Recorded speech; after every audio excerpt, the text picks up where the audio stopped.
JJ Virgin, I have an Evernote document from 2016 where I wrote out, I don't know, my top 50 podcast guests. And I realized recently that you're on that list. No kidding. It's taken 8 years. Yeah. Wow. Yeah, because when I started tapping into, of course there were like spiritual teachers that I'd been following for some time. And then there were a lot of people in the health space, alternative medicine, biohacking, all that stuff. And yeah, you were on that list, and we've crossed paths at many events over the years. And I'm like, there she goes. She's gone. Yeah. And then we finally met recently at a small event here in Austin. So I was like, all right, I think it's about to happen. So give me your truncated origin story. I know you as one of the most prominent leaders in the health and fitness space, and you've been at it for quite a while. How did you first enter into this area of expertise? So I wanted to be a theater actress. I grew up in San Francisco. I'm adopted. I was convinced that my birth mother was Barbra Streisand. You can totally see this resemblance, right? I was like, just crazy. I went to American Conservatory Theater, and I was in dance classes and voice lessons, although my voice teacher was like, I don't think there's a lot of hope here. However, it was great for speaking later. And at 17, so I was very into diet because I saw my body totally as this instrument. I was dancing, I was a tap dancer, ballet. I did tap, ballet, gymnastics, and I lifted weights with the high school football team. And all of this stuff I was doing, at 17, I blew out my knee, a bad blowout, and went off to college as a theater major at UCLA. And then I blew it out again. And this time I had to go get major surgery. And it got me very interested in fitness and nutrition at a whole nother level. And so by the time I graduated from UCLA, I started teaching aerobics in Westwood, California. And someone called up the aerobics studio and wanted someone to come to their house to teach them aerobics.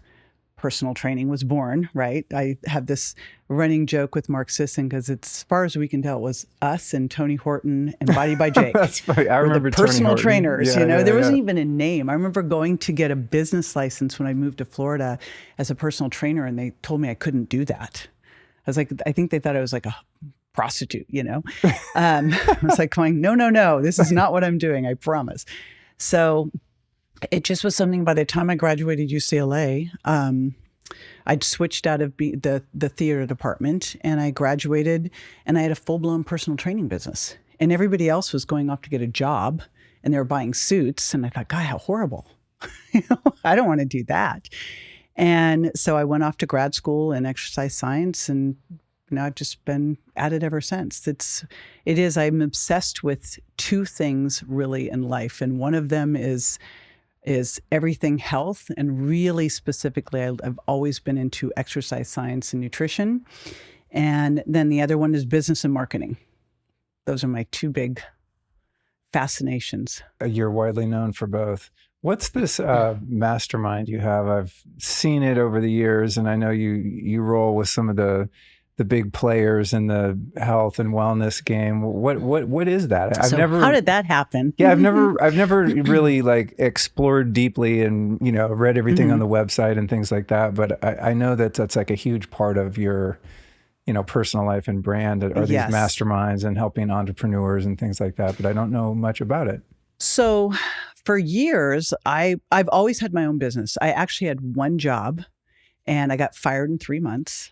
Good for you. I know. Very good. Congratulations. Well, it would have been better, but at the time I had a 6-month-old and a 1.5-year-old, and a husband who I discovered really didn't want to do his job, which he was a medical malpractice trial attorney. He didn't want to do that. He'd never wanted to do that. His whole family was either medical malpractice trial attorneys or doctors.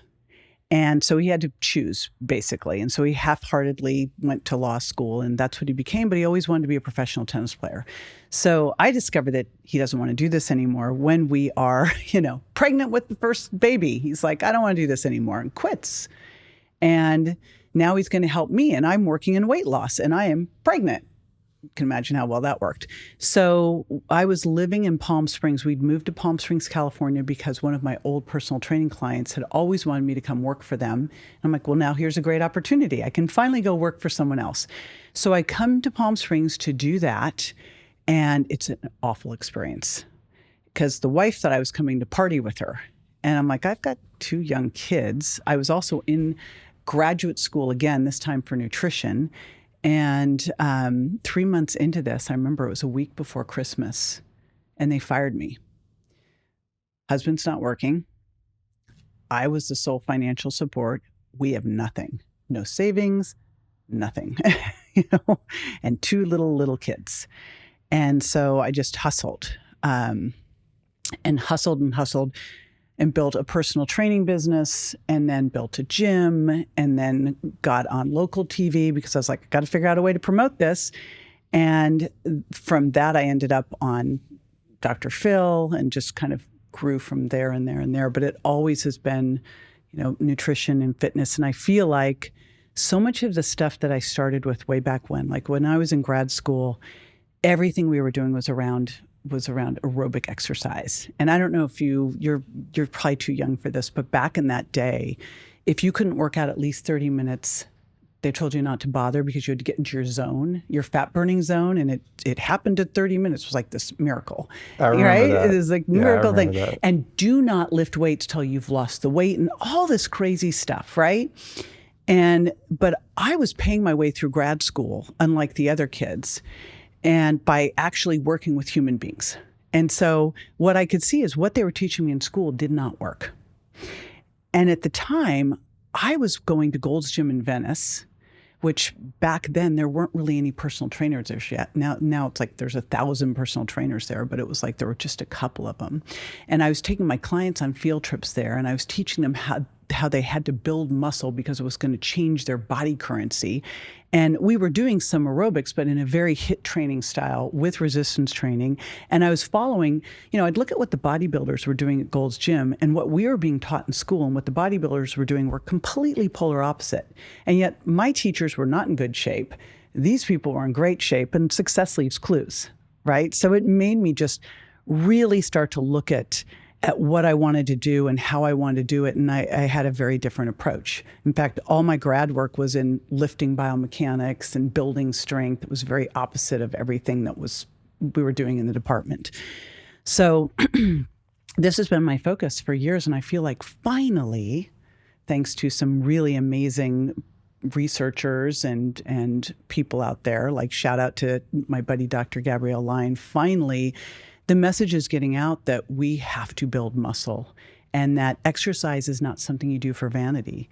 When I started out as a personal trainer, it was totally a vanity thing for people to exercise, right? And especially in LA. Oh yeah. I mean, it was a luxury. It was vanity. People's bodies are the commodity there, so right. much of it. I mean, obviously. And I had a lot of those clients getting them ready for films. Right. So. And how does that evolve into the work you're doing with your mastermind and the mastermind, the question there, it's like, and the mastermind. It's okay. You're like, you actually answered other questions I had too, so it's all good. All right. So there's a point to that. So I'm doing all of this, but here I am, my own business, and I am super lonely. There's no success path to follow. Especially with what I was doing. When I started personal training, there weren't trainers. I started doing nutrition, and in the nutrition world, you either were a dietitian and you went to work for a hospital. I'm like, yeah, but I don't believe in what they do. So it was always kind of forging my own path. And at the age of 45, I think it was, I decided all the online stuff was happening, and I was like, oh, I want to do that. But I don't know how to do that. And so I went to dinner with Dr. Joe Mercola because I'd written a book, and I wanted to figure out how to market this book. And he goes, JJ, the money is in the list. And I go, what list? What's a list? I was on Dr. Phil every week at the time, and I had a website, but I did not have the box with the name and email. I had no list. I didn't know what it was, So when he told me about that, he said, you need to read the 4-Hour Workweek. and I read the 4-Hour Workweek. I'm convinced there's a missing chapter because I read the 4-Hour Workweek. Now I'm working more hours, right? Like because I see the possibility of all of this. But in there was a reference to Dan Kennedy, who I'd listened to before, a great marketer. And he was doing an interview with this gal, Allie Brown. And I bought her little How to Boost Your Business with Your E-Zine product. It was $297. And I remember it was a big stretch for me to do this. And then I went to her event, and that was a big stretch. And then from her event, she offered a mastermind, and I joined it. And having a mastermind and having a mentor changed everything for me. And I think a lot of it is being around other people who think differently, are moving outside the box as opposed to the civilians. But one of the things that happened was I started to go to other events. And I was at Brendan Burchard's event, and I said to Jeff Walker, I said, how do I 10X my business? And Jeff Walker, who created Product Launch Formula, said 90% should come from partners. And I thought, I'm at all these business events. I made a conscious decision to stop going to my clinical conferences and to focus on business marketing events. So I go to all these business events, but there's no there's no one like me here. Like, how am I going to do something with the SEO expert or the copywriter? Like, I need people in the health business. So I started inviting my friends from things like IFM and A4M, some of the clinical conferences, over to the business and marketing conferences. And we'd have a little lunch and mastermind together. And I remember one day walking to the lunch at Brendan's, where I would host these lunches, and there's a line down the hall. And I go, where are they going? And the word had gotten out. All these people, turns out there were health people, these things. I just couldn't figure out of the 500 people who was a health person. And so that's where masterminding, our Mindshare Mastermind was born. It was born just of me wanting to get people together, share best practices, collaborate. And then we realized, let's do it the day after the event. And then we were like, let's have our own event. And it just kept getting bigger and bigger and bigger. And then the event got so big that it was no longer a small mastermind. So then I launched a mastermind alongside it. And it's really cool because, when you think about most healthcare practitioners, there's no marketing taught in school.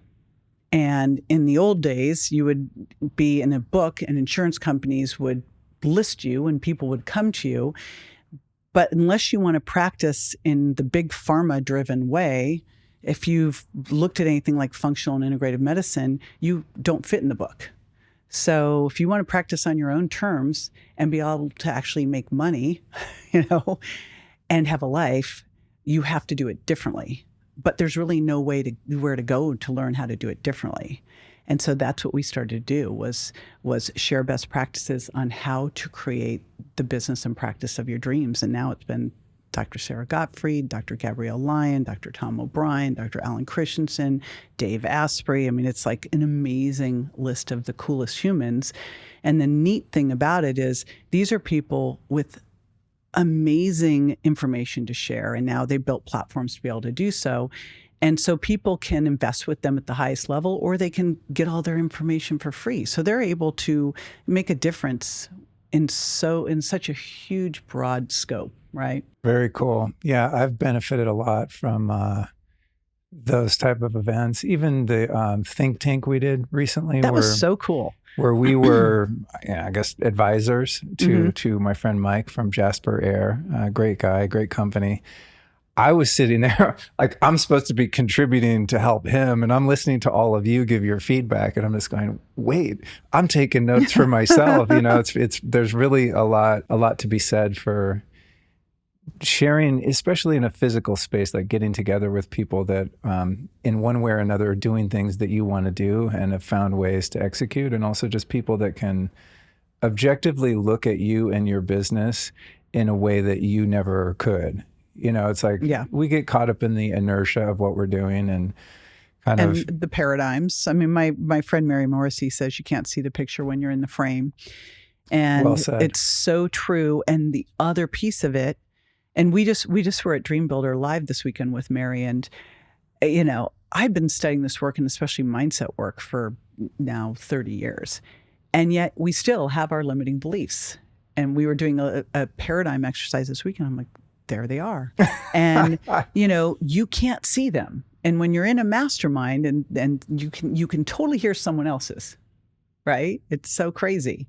But then you're also in a mastermind going, oh, shoot, it may be something you used to do, you forgot that would be amazing for your business. Like, it's incredible how valuable they are. Absolutely. Well, my friends, summer is winding down now, and I hope you all lived your absolute best life.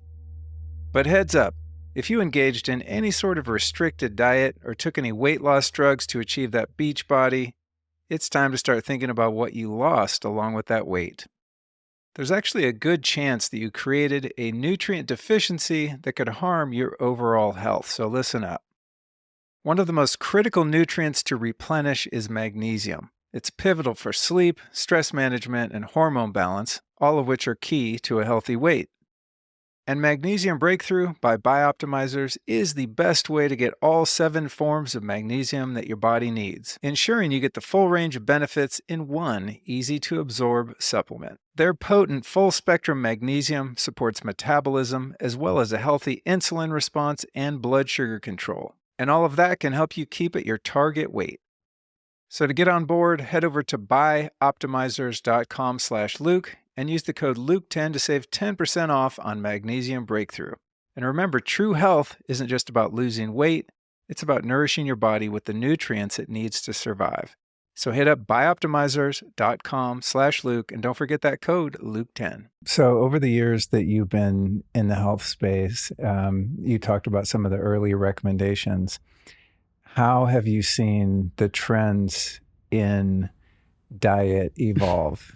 You know, I'm sure going back, I mean, I remember even when I was probably in my 20s, everything was like low fat, right? Everything was fat free. And then some years later, fat became really popular and everyone's eating ghee and coconut oil and grass-fed meat. And then there's the vegan craze and then the raw food craze. And I sort of sit on the sidelines and just watch these things boomerang back and forth. And it's been a long time since I've kind of gotten caught up in a diet craze, but there definitely were phases where I would try different things and ultimately just arrived kind of at a place where people ask me what my diet is and I go, I don't know. It's like whatever my body is calling for. Sometimes it calls for way too much ice cream, I'll admit. You know?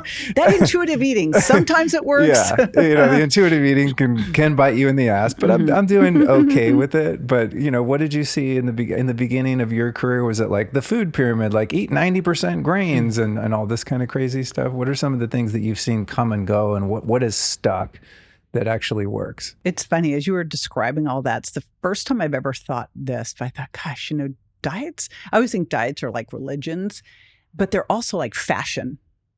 Whereas like, okay, at the foundation, I know that I need to wear clothes. Like I know I need to eat, but boy, those things shift all the time and go in and out of fashion. But there are some basics that persevere. When I was in LA in the 80s. So that was ground zero, I think, for all of the fat-free stuff. When Susan Powter was out shouting, "Stop the insanity," and everyone was supposed to eat 10% of their calories from fat. I was literally training people out of a place called the Pritikin Center, and the Pritikin Center was 10% calories from fat and pretty vegetarian, like you could have fish twice a week. Now, I tend to be a person that goes all in on things. I'm a bit extremist. And so if they say 10% calories from fat, I'm going to get to 10 grams. I mean, I was eating so super low fat. It was crazy. And you know, still managed to get pregnant? No, this was later. Oh, okay. Although in your 20s, in your teens and 20s, your body, you can do really dumb things in a lot of different ways, and your body can handle it. You get past that, not so much. It was interesting. I'm a super lean person naturally. And that was the one time I remember I was doing my PhD work at USC in exercise physiology, nutrition, and aging. And one of the things that we did one semester was all the body composition testing. And it was the first time my body composition went up. Like I had high body fat was when I did the vegan low fat thing. So it did not work for me at all. And I was doing so much cardio and resistance training, so it shouldn't have been an issue, but it was. So that's the first one that I saw. And what I noticed pretty quickly, thankfully, was between the cardio phase, because everything was cardio, cardio, cardio. If you wanted to lose weight, and granted, if you want to lose weight, you do need a caloric deficit, but there's more to it because you want to get healthy. Like, you don't lose weight to get healthy. You've got to get metabolically healthy to lose weight. And so, yes, you could just cut calories and eat Snickers bars. That's not going to get you healthy. But back then it was all cardio, eat low fat, eat high carb, and it doesn't work well for clients. So they could say whatever they wanted and teach us in school, but I was working with real humans. I had my own lab experiment. I was like, this is not working well for these 45-year-old women. This is a disaster for them. So the shift after the high fat or the high carb is, that big swing over to going totally keto. I think that's when Atkins started coming out. It's funny, I've never been able to do keto well. Like, I just don't feel well on that. I do really well on low carb. So I never swung all the way to keto because I can't do it. Just like I never went totally into fasting, because you give me a day without food and you've got a really angry person. It's like, and it's probably because I'm really lean and there's just not that much to pull from. But if you look at the diet trends, they do tend to go from one extreme to the other. Like, you went from super low fat to super high fat to vegan to carnivore to intermittent fasting. It's like, you're like, okay, where are we going to go next? Are we going to go back to 6 meals a day? Because that's where it was at one point. Like, you need to graze all day long. When we were doing the low fat, it was grazing all day long. And the interesting thing with all of these is I view diets as tools. And when someone's, I find that most of us write the book that we needed, and then we become an evangelist and everyone should do it. And that's just really silly. Like, anyone who says this is the way, it's silly. There are some foundational truths, but even those, sometimes you can go, like, foundational truth, we should have fiber. Well, not always. Sometimes if your gut's really disrupted, you need to take everything out for a little bit and maybe just do carnivore. That could be an application for that, right? So I do see diets as tools. I think that if you look into all of these diets, you could go, what worked well in that? And let's say you were going to go through and say, this year I'm going to do a diet a month just for fun. I don't think that'd be much fun, but let's say that you did. You could do keto for a month and go, what did I learn from this? What worked from this? Okay, I pull into my daily life. What did I hate? Okay, I'm going to do carnivore. All right, I'm going to do vegan, right? And you could go through all the diets and see what works for you, what doesn't work for you. And ultimately, I think that's what we really need to do, is figure out the thing that works best for us, whether it's, intermittent fasting, more plant-based, more omnivore.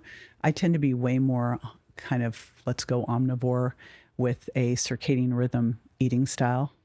Makes the most sense for me, but there's certain people that need the bumpers of intermittent fasting to keep them in line.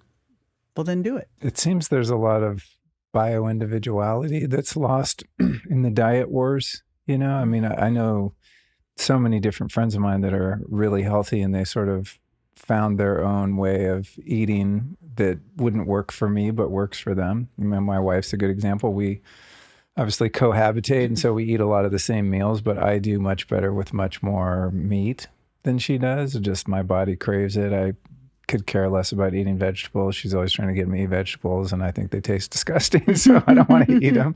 Hide them in meatloaf. But yeah, exactly. But all my friends kind of do different things, and everyone seems to have found their way. The people I think that I see struggle are people that lock onto a very dogmatic, restrictive diet that, as you said, might be good for a period of time, right? Like if you go raw vegan for a month, you're going to detox. There's going to be all kinds of benefits, but 5 years down the road, you might have some problems, So it seems like the extreme diets are better for like a temporary measure when you have a specific goal, and then just kind of finding your sweet spot. Because I've had a couple situations, like when the high fat thing exploded, I don't know, 10 years ago or something.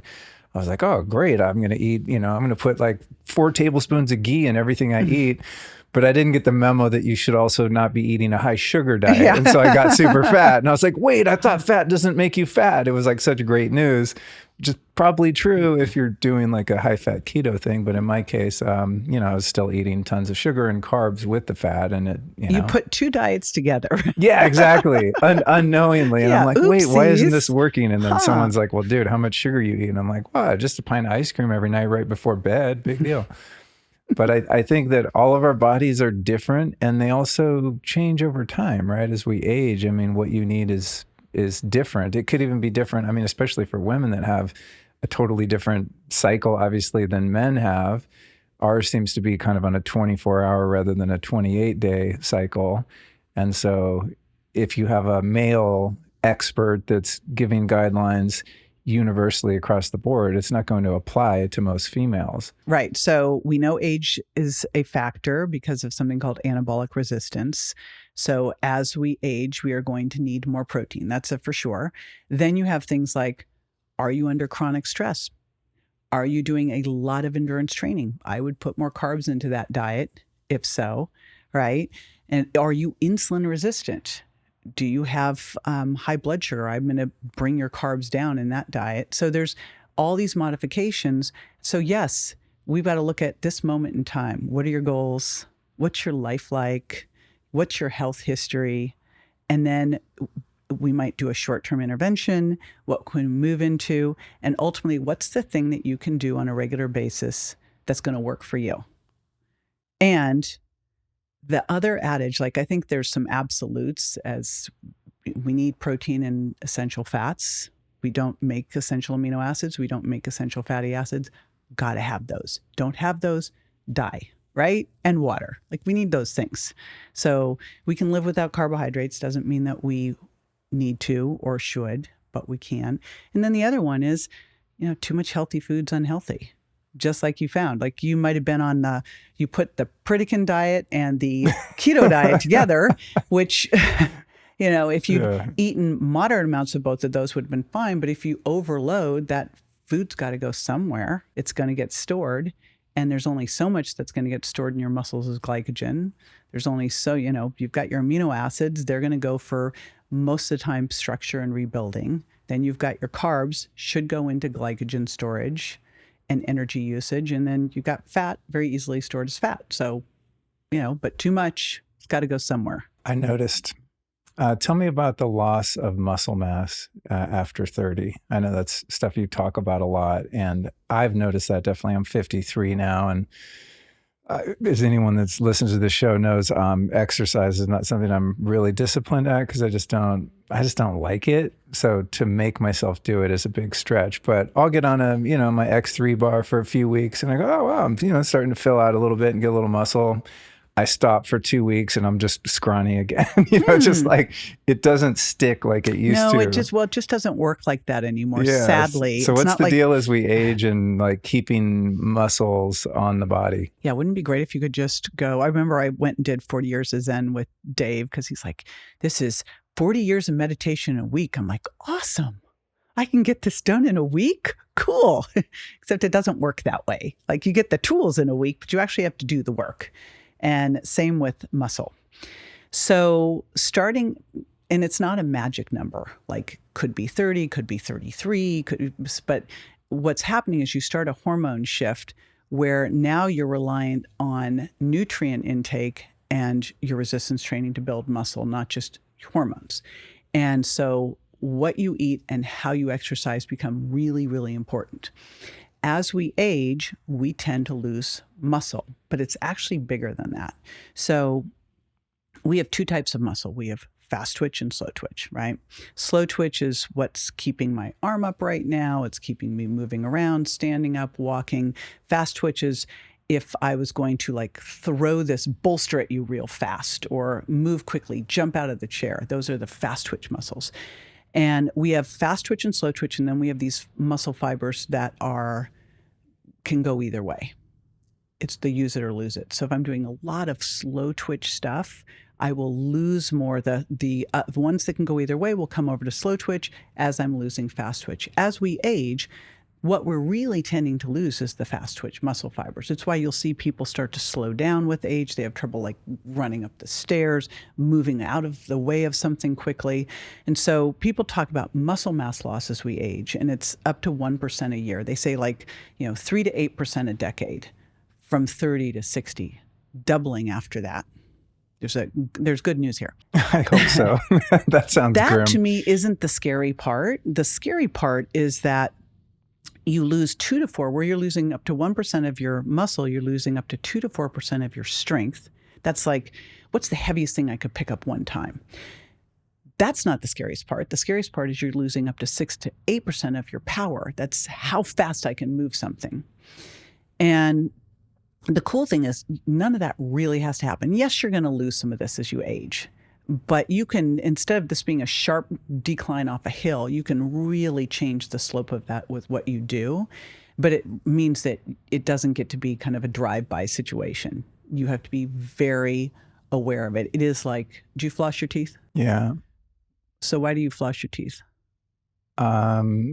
Because they feel better in my mouth. Any other reason? I mean, you have great teeth, by the way. Thank you. They're fabulous. They're brand new. I just got them installed a couple months wow. ago. Okay. Well, they did a great job. I rotted all my teeth out when I was a vegetarian. They all turned to chalk and chipped away, so I had to get new ones. But thank you. Flossing, I mean, I think it's just, you want to manage the microbiome in your mouth. But for me, I just my teeth don't feel clean unless I'm flossing. So I want you to think of resistance training like flossing. Okay. And that's what we have to start to think about. It's not an optional thing where, when I talked about being a personal trainer in my 20s and people, it was such a luxury thing to work with a personal trainer and exercise was vanity. It's not the case.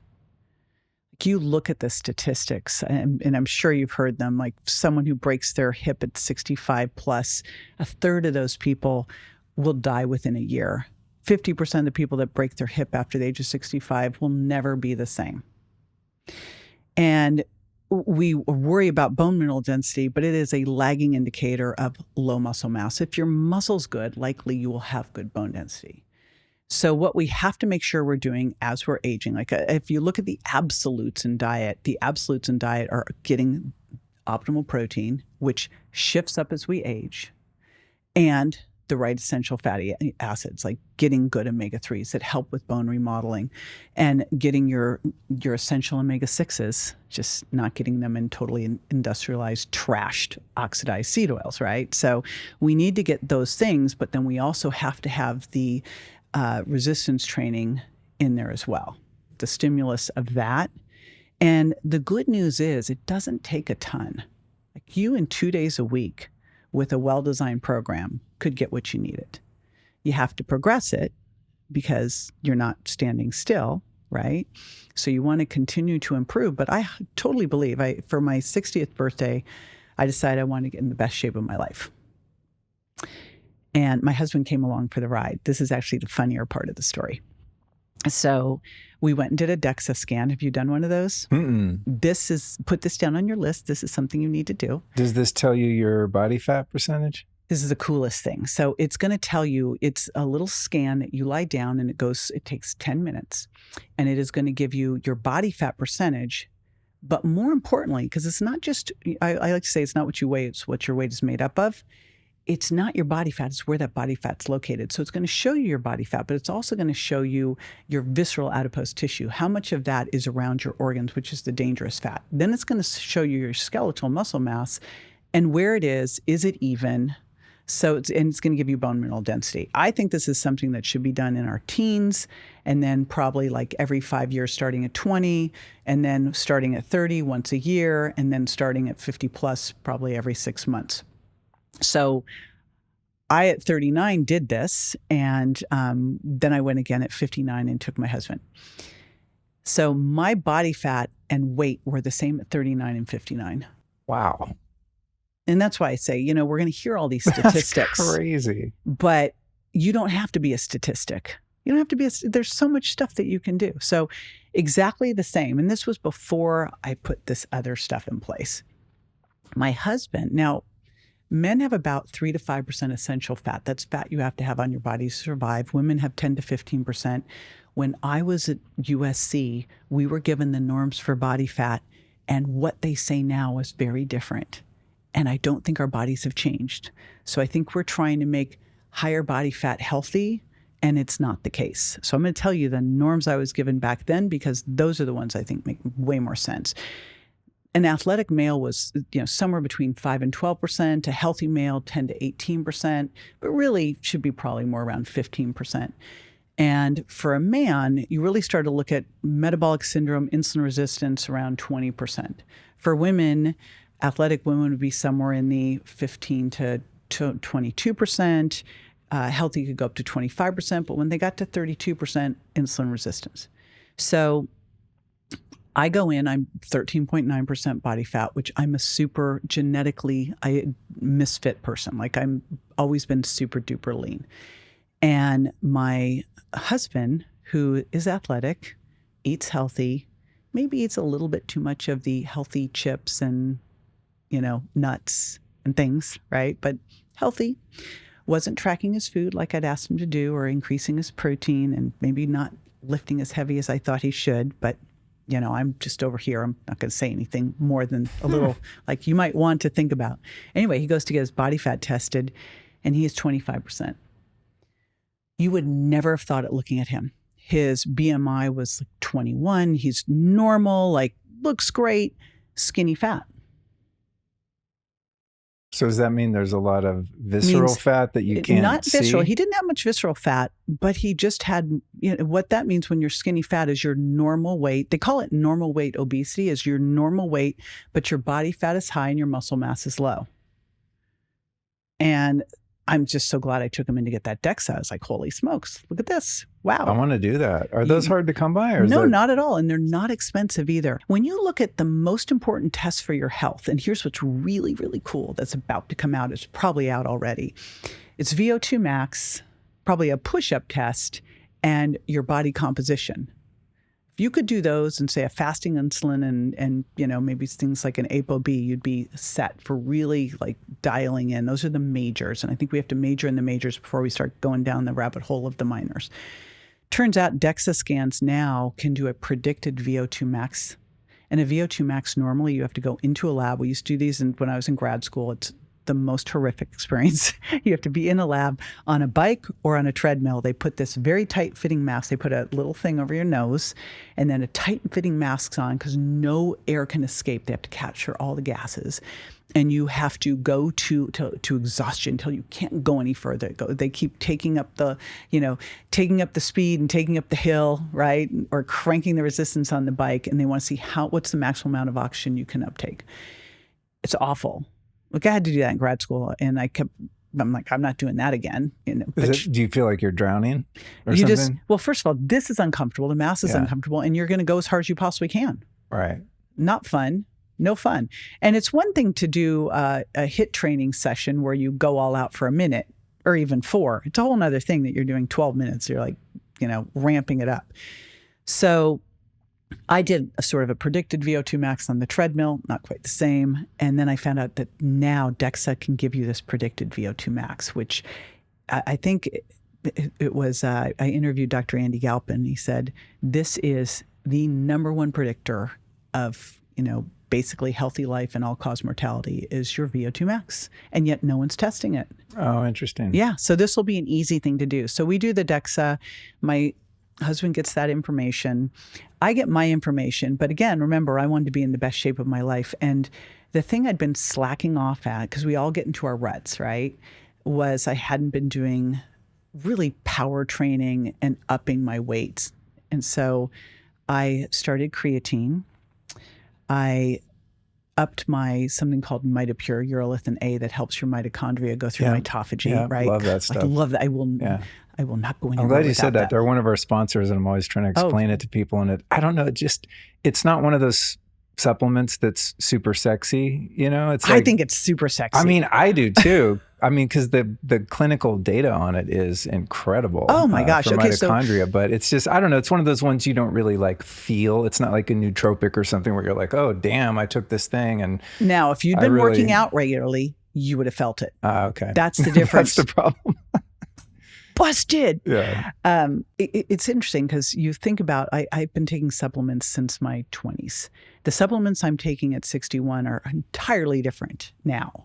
It's a completely different, and everything I'm doing, it's very much majoring in the majors. What are those things that make the biggest difference? When you look at what happens as we age, there are the things that can impact it the most are exercise, by far. Number one thing, exercise is the single biggest driver of having a great long quality life.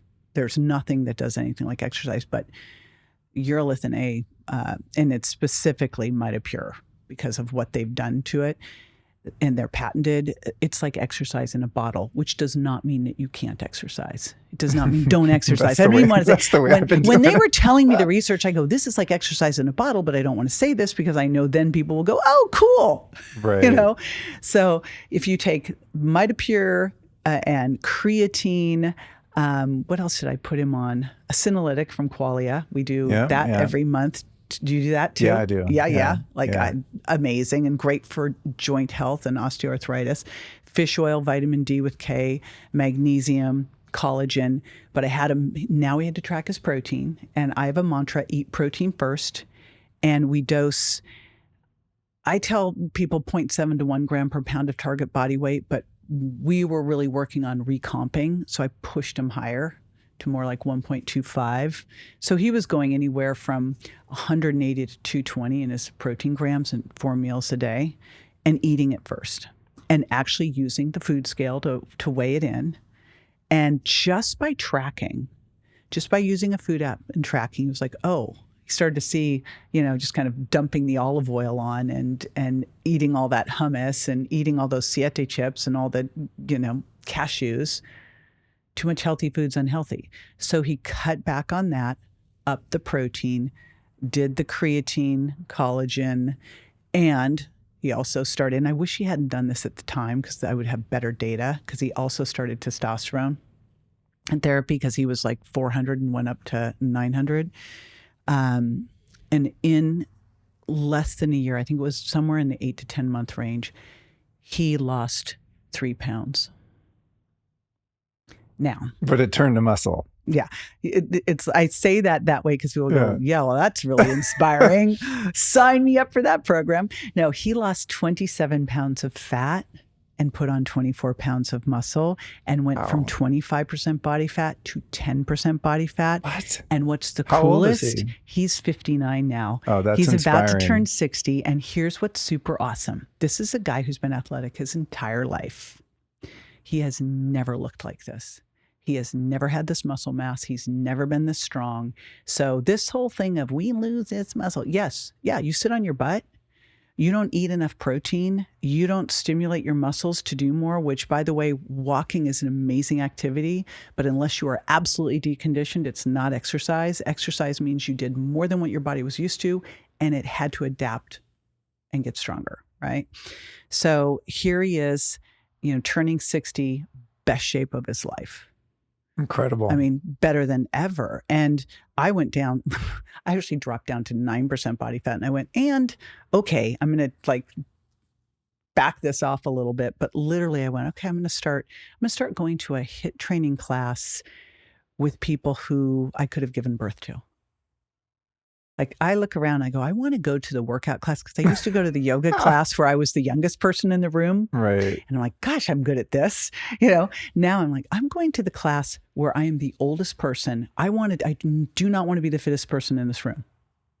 I want to go in there and get inspired by people, see people sprinting way farther than I could, right? That's what I want to do. Just like, they say, you are the average of the people you hang out with. I'm like, I'm going to go to people who are way fitter than me and hang out over there. It's like the mastermind concept, but applied to physicality. Yeah, which when I first started yoga, which I have this love-hate with yoga, but I think as we lose muscle strength and power, but we also lose balance. And I'm just not going to warrior 3 on my own. So or crow or any of these things that you do in yoga. I'm like, I detest this. I sit there and I count the minutes. That's so funny because I'll do a little yoga sometimes on my own, and it's it never involves balance postures or headstands or handstands, like none of the hard things. I just do like Here's warrior two. the easy stretches, Go you know? me. And I'm like, it's very true. But if I was in a class, I'm not going to be the guy that just Right. like lays down on my mat and like, I don't feel like it. I'm going to keep up, you know? Don't the you best I love the can. people in yoga because they always say, this is your practice.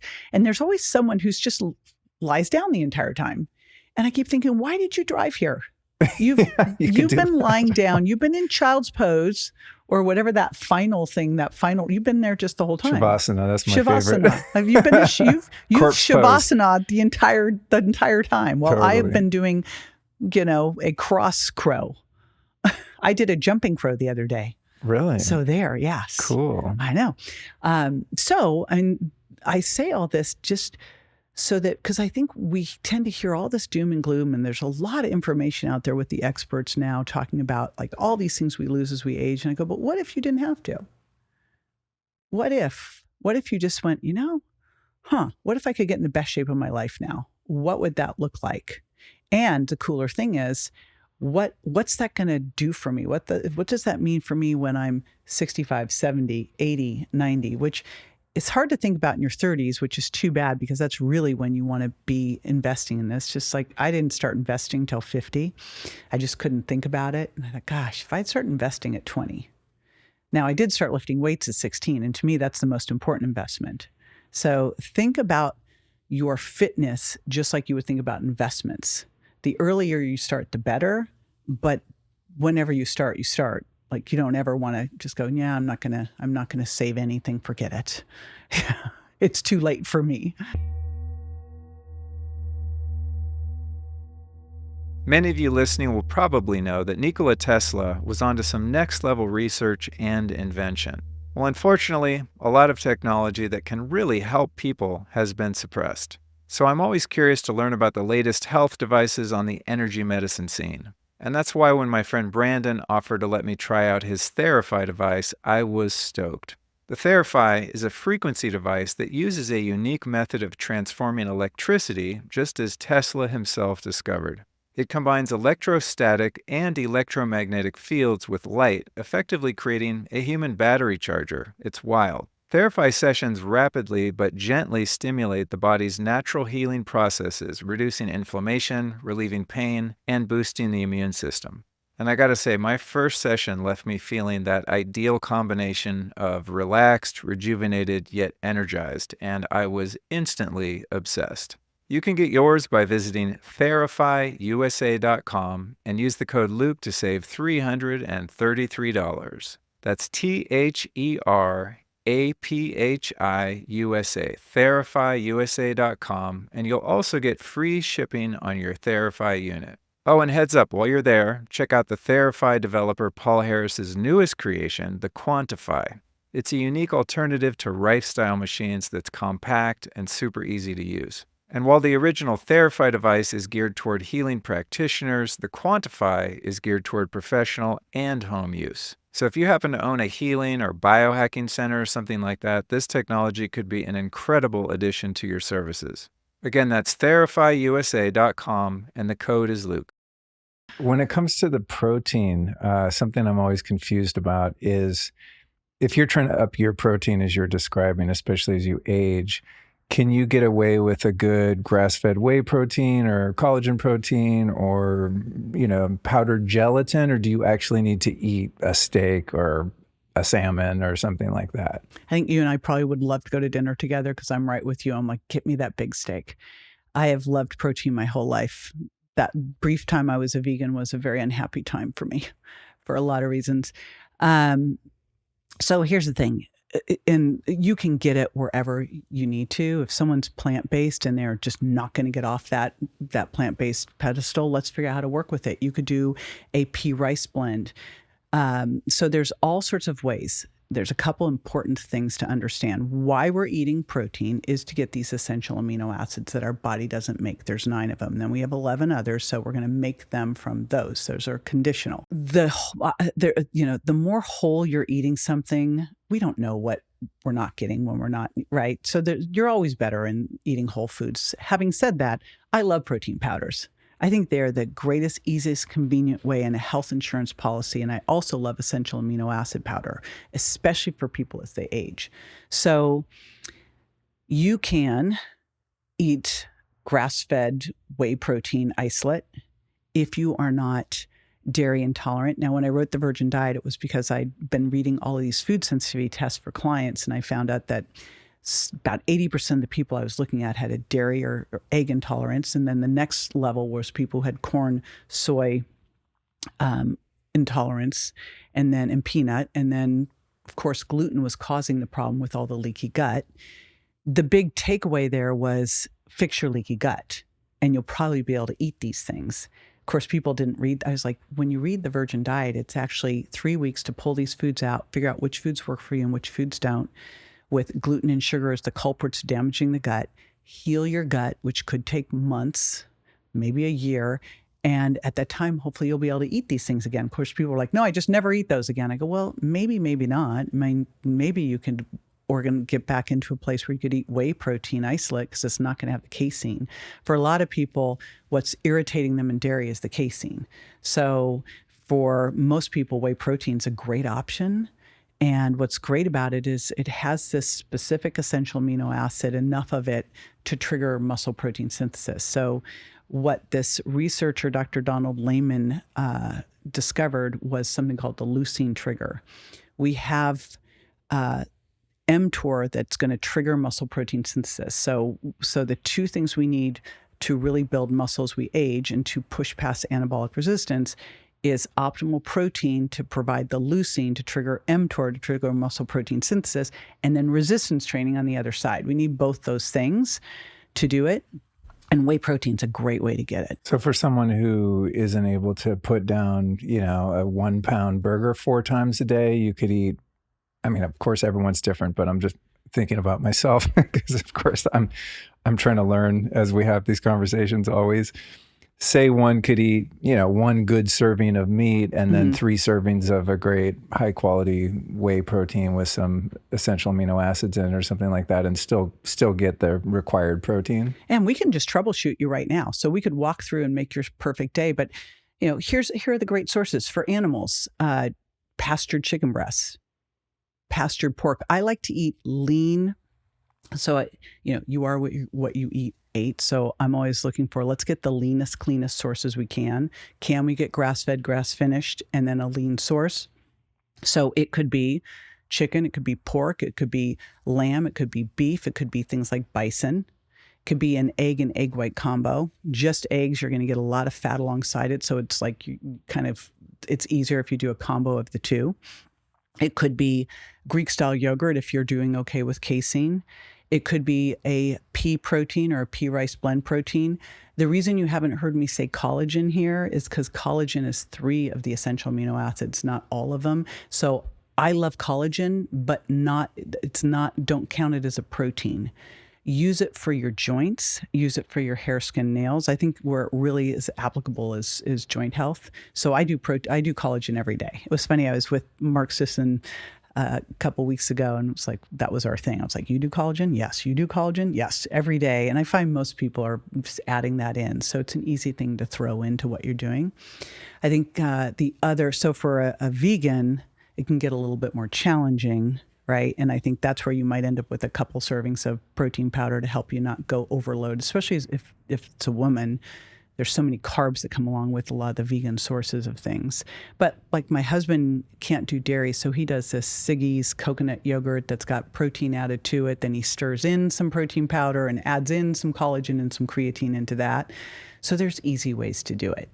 There's a lot of different ways to do it. Kind of our hack for breakfast when we're on the road is to use this. And I know I'm going to get some hate on this. So there's a cereal called Catalina Crunch that's got 11 grams of protein in it and 8 grams of fiber. So I'll do like a Greek style yogurt. I'll stir in some of my bone broth protein. So I'll get the bone broth, the protein and the collagen.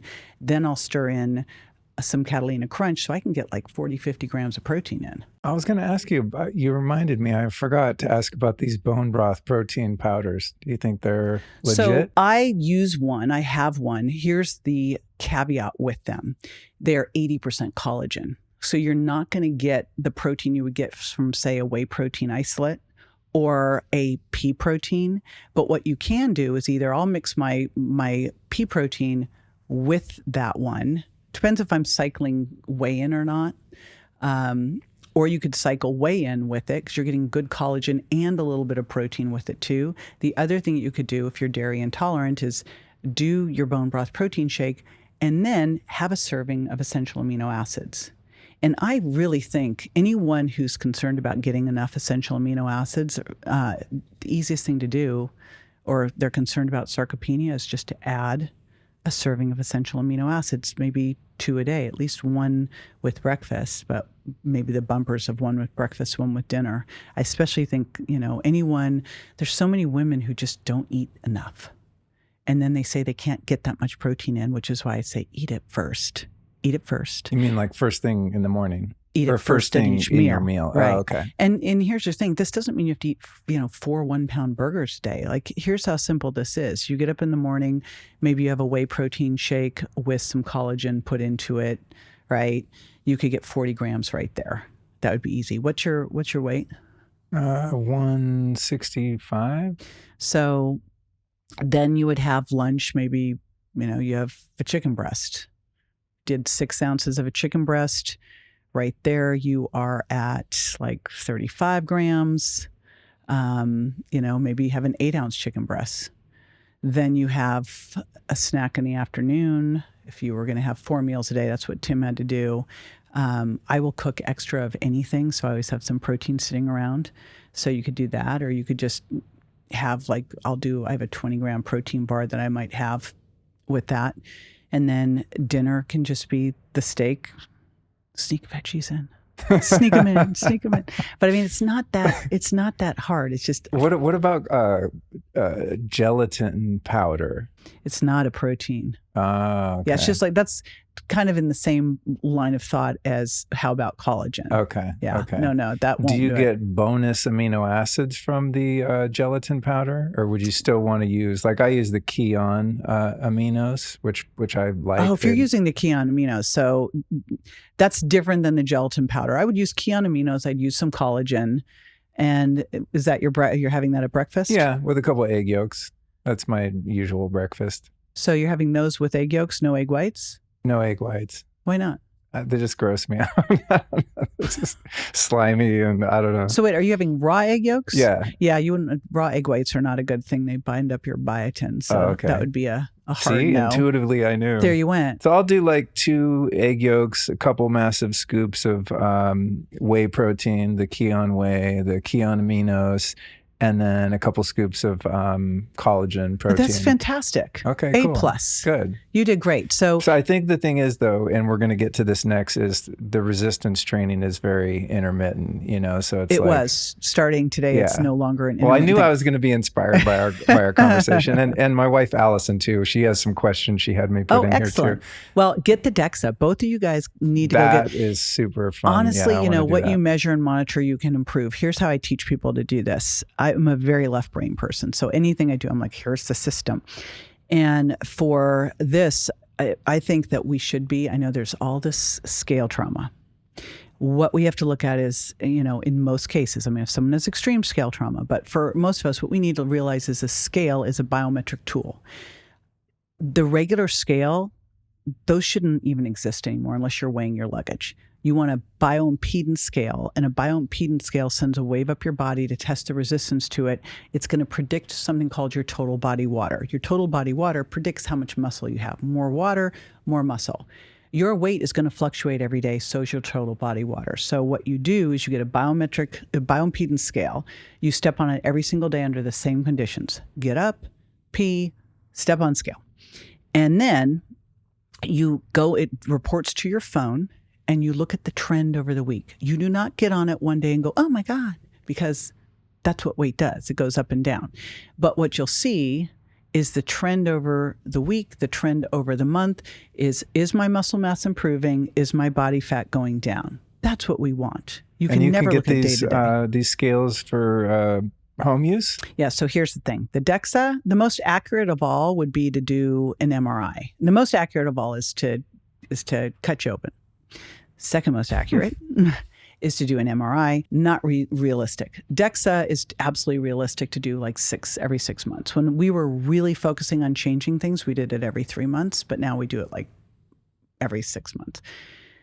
Then you do this every single day. You'll go get your DEXA, then you'll come home, you'll look at your bioimpedance scale and go, oh, it's about 5% different or whatever it is. It's not accurate, but we're looking for the relative change.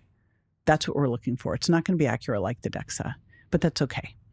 So I like Renfo's really inexpensive. It's like $30. They also have a Bluetooth tape measure, so you can take your waist and hip measurements every week too, which is a great tracking for visceral adipose tissue. You want to do a waist to hip and a waist to height measurement. And so it will do that Bluetooth and track it straight into your app as well. Epic. Yeah, super cool. And then there's also one called Oxaline Pro. It's more of all the ones that got rated the highest accuracy. I mean, full disclosure, it still rates me like 10% higher than what I am.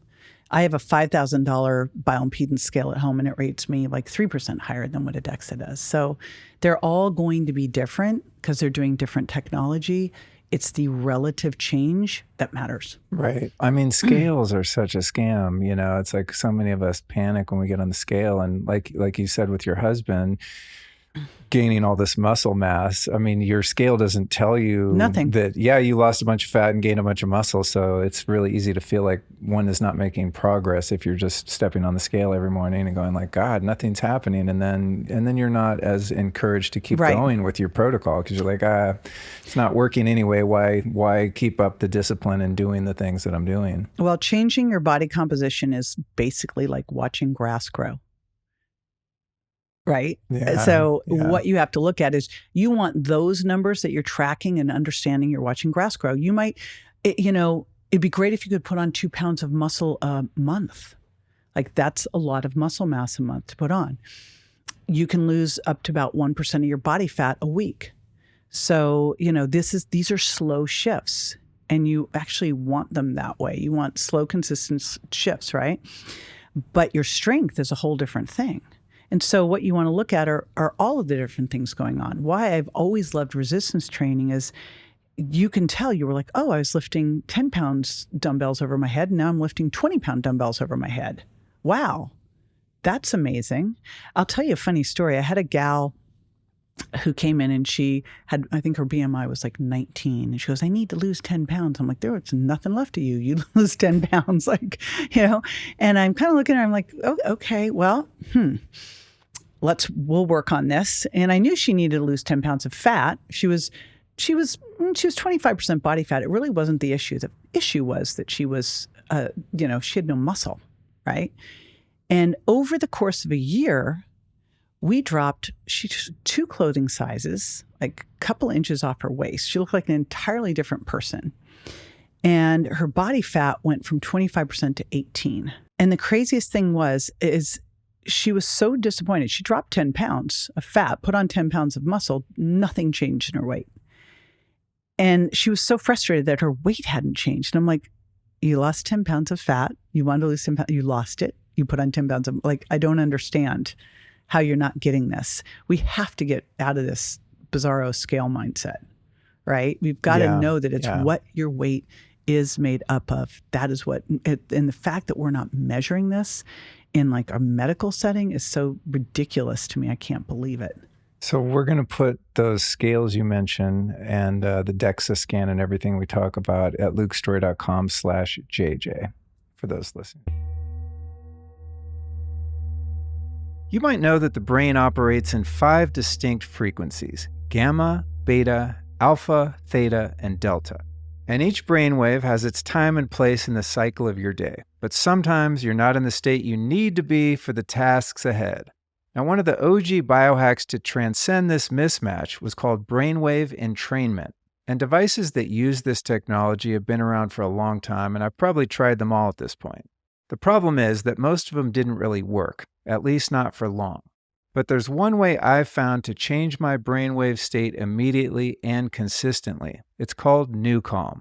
NewCalm is a unique experience that targets 6 specific brain states, and it's backed by tons of neuroscience. I mean, legit neuroscience. I've been using Newcom very consistently for the past 5 years anytime I want to drop into a particular brain state quickly. For example, like when I start feeling the onset of afternoon fatigue, I just punch up the power nap settings on my phone, throw on some headphones, and Newcom gently slows my brain down to alpha and theta waves. And after just 20 minutes, I wake up feeling refreshed and ready to smash the rest of my day. It's no joke, really works. So visit newcom.com and sign up for their 7-day free trial. When you're ready to join, use code Luke to get 15% off any subscription. That's Newcom, NUCALM.com. Let's talk methods of resistance training. So resistance training, we're talking about lifting weights. What do you think in terms of hierarchy between actual pumping iron or doing something like the X3 bar, the resistance bands, or if one could afford it or find one nearby, like the ARX machine, where it's this active resistance that's just kicking your ass the whole way, which I love those machines because they're super fast and it feels like it's really, really hard. It's doing something, but I think they're like 60 grand. So it's not something that most people could have in their garage. But I like the X3 bar and those bands. And as you said, you can track your progress pretty easily because within a month or two, the band that was really hard is now super easy and you have to get a thicker band, you know?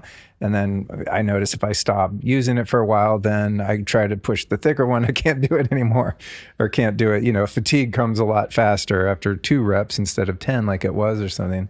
What's your take on the different types of resistance? And then we have body weight stuff too, right? Okay, I'm going to take it back.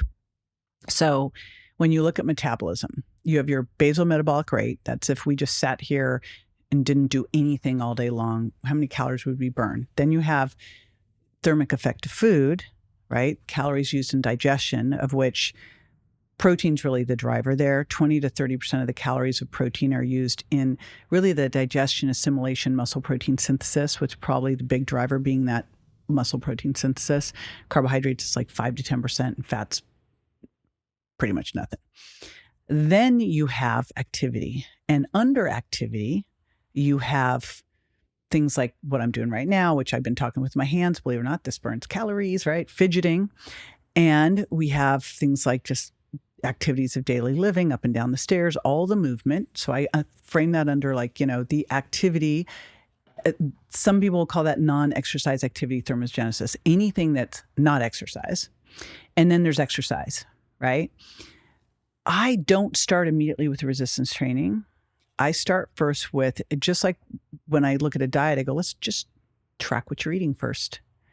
And then let's increase your protein based on 0.7 to 1 gram per pound of target body weight, maybe a little higher if you're recomping, just like we did with Tim. You know, then we'll add in non-starchy vegetables, you know, upgrade your plate. Over on the activity side, let's first make sure that you are moving enough. Because here's the reality, and I think it was the British Medical Journal, I think, just came out with this that showed that basically sitting for 11 and a half hours basically undid the 30 minutes of exercise you did. So what we have to make sure of is that we're actually moving enough throughout the day.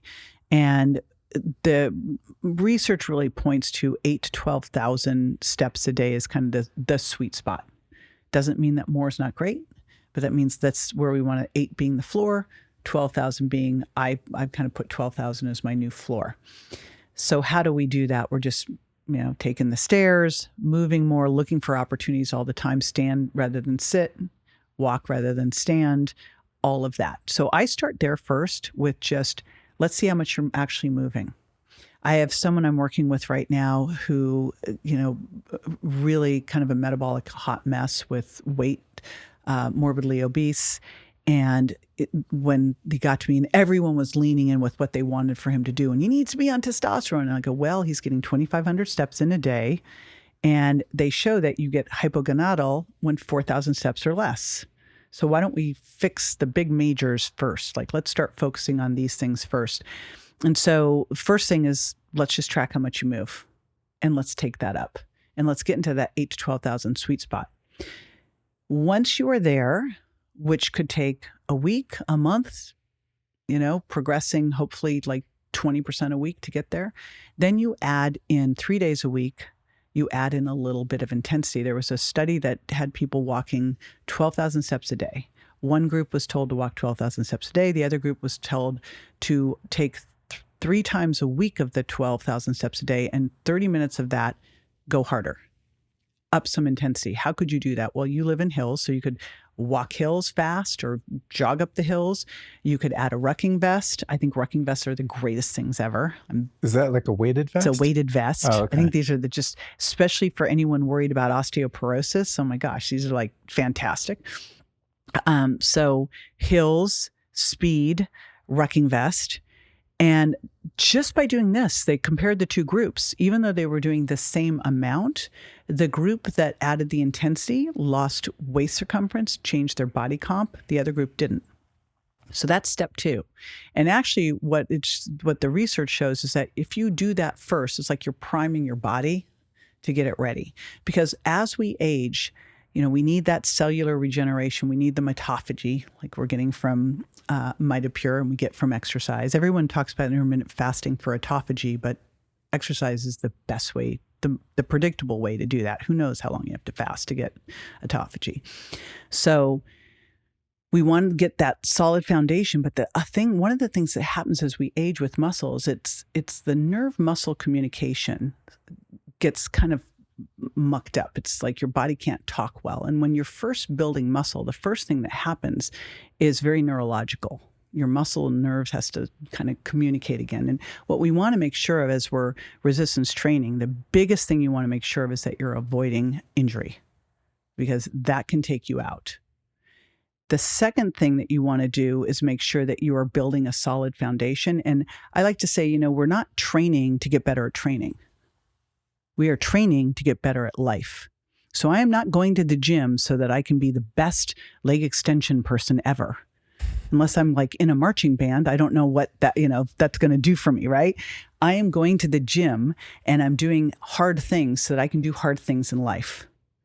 And so when I'm doing stuff out in the wild, like lugging, we travel really heavy. Like we travel all the time and we take our coffee maker and like our 10,000 supplements. I mean, it's such an ordeal. And we travel 80% of the time. And I've got my TRX and all sorts of stuff. And I haven't figured out how to pull the weighted vest in the luggage. It's just, that's kind of a limiter.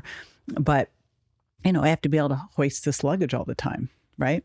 So that's why we're training. We're training to be able to do all this stuff. So when you put that goal in mind, if I want to have good muscle, quality muscle, fillets, not ribeyes, I want them to be able to be strong, to be able to pick something heavy up. I want them to be able fast. So what do I need to do? Because I can build muscle doing machines at the gym. I could do little bicep curls and tricep curls and leg extensions, but that's not going to really change me in life. A pull-up's going to change me in life. A push-up's going to change me in life. So when I'm designing an exercise program, and you always have to take into account people's injuries, but I'll tell you, having blown out a knee at 17, I think having injuries is not the why not, it's the why. Like I was able to not have a knee replacement for 30 years because of what I did to train my knee. And they told me, they're like, you have to have this replacement. I'm like, later. Later. So, what do we need to do that? Think of life. In life, we have to get up out of a chair. We have to get up off the toilet, out of the car. So we have to squat. We have to pick up things off the floor, right? We have to put things in the overhead. We have to pull ourselves up. We have to push things away. So when I'm designing a program, I want to mimic life as much as possible. So to me, these are compound movements. And what's important there is they're more metabolically costly. Like if you want to get the biggest bang for your exercise buck, move more joints. Now, if you're a bodybuilder or a physique model, this is totally different. This is like we're life models, right? So I think a squat, if I had to pick one exercise, would be a squat. And then I would probably do a pull-up and a push-up. Next would be a deadlift. Probably all of your favorites that I've listed. I don't mind. I'm down for any exercise that doesn't require going to a gym. And so, see, here's what's awesome. Like pull-ups, got that. I have this company Vibe Plate makes this big cage with like pull-up bars. So you put it on, you vibrate while you do pull-ups. Wow, very Make cool. it a little harder. I have Dave's old bulletproof Vibe Plate in the garage. I've got a bulletproof Vibe too. I use that for push-ups. I'll do my push-ups on that, a little balancing and stuff. Then the X3 bars. And I was doing the ARX machine every Sunday, but then they kind of closed down that little party.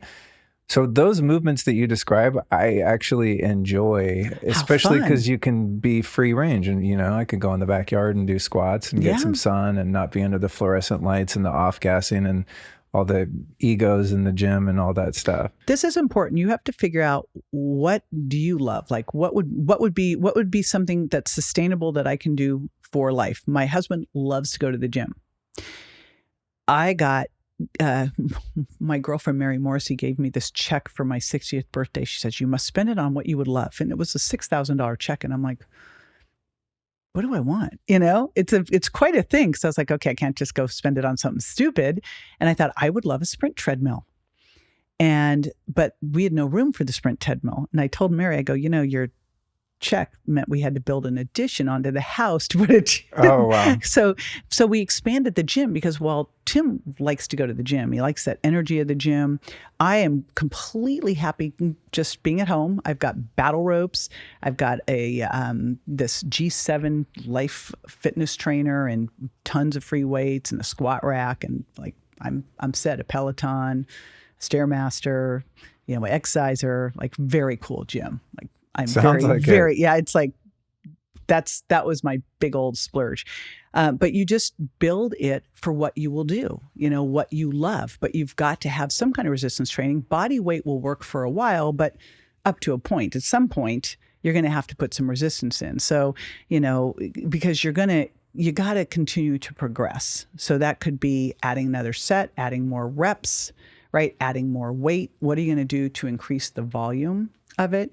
And once you've gotten past a foundational 2 to 4 months, to me, once you've gotten through the 4-month range, we can start getting into more active stuff. The first 2 months, your body's learning, your nervous system's learning, you're setting the foundation, because in general, you're not going to injure a muscle. You're going to injure where your muscle and tendon connect. And then that can take you out. That's a big problem, right? Would you say heavier weight, lower reps in general is a better way to build muscle than taking lighter weights and doing a zillion reps? So when kind of goes back to the old school, like aerobic and cardio stuff. People would say, well, if you want cardio, then lift light weights and do a million reps kind of thing. You know, I never felt that really is doing anything. The only results I've ever seen is like weight that I can barely do 5 reps. And I go, okay, I felt that something's happening, and I'll get sore the next day. And, you know, it feels like I'm making some progress. So there's different energy systems. You know, you can either use something called your phosphocreatine system. That's like the first 10 seconds, boom, and then you go into ATP, and then you go into fat. So there's different systems, and then there's different muscle fibers. If you want to really focus on strength, it's 1 to 5 reps. It's in longer rest breaks. So you might do, you know, like 5 sets of 5 pull-ups with a 3 to 5 minute rest break in between. If you really want to focus on hypertrophy, it's around the 6 to 30 rep range. Nothing's hardcore. I remember when I was in grad school, it was like hypertrophy was 8 to 15 reps. Endurance was 20 plus reps. Strength was 3 to 6 reps. It was like, that is it. Like there was some magic thing that happened between 6 and 8. You know, I was like, what happens in that range? Right. You know, does nothing happen in that range? So, you know, what I like to do, there's a concept called high velocity resistance training. And the first thing I'd say is do what you love. Some people love doing those longer sets. I hate those. Me too. I hate them. Ugh. You know, but some people, and especially if they're afraid of getting injured, they like to work in the 20 to 30 rep range. So maybe the way they'll do their volume is they'll do 3 sets of 25 with a 3-minute rest break. Totally cool. The rest break's kind of somewhere in that 1 to 3 minutes seems to be the sweet spot for a rest break. So I generally do about 2 minutes. Longer for strength.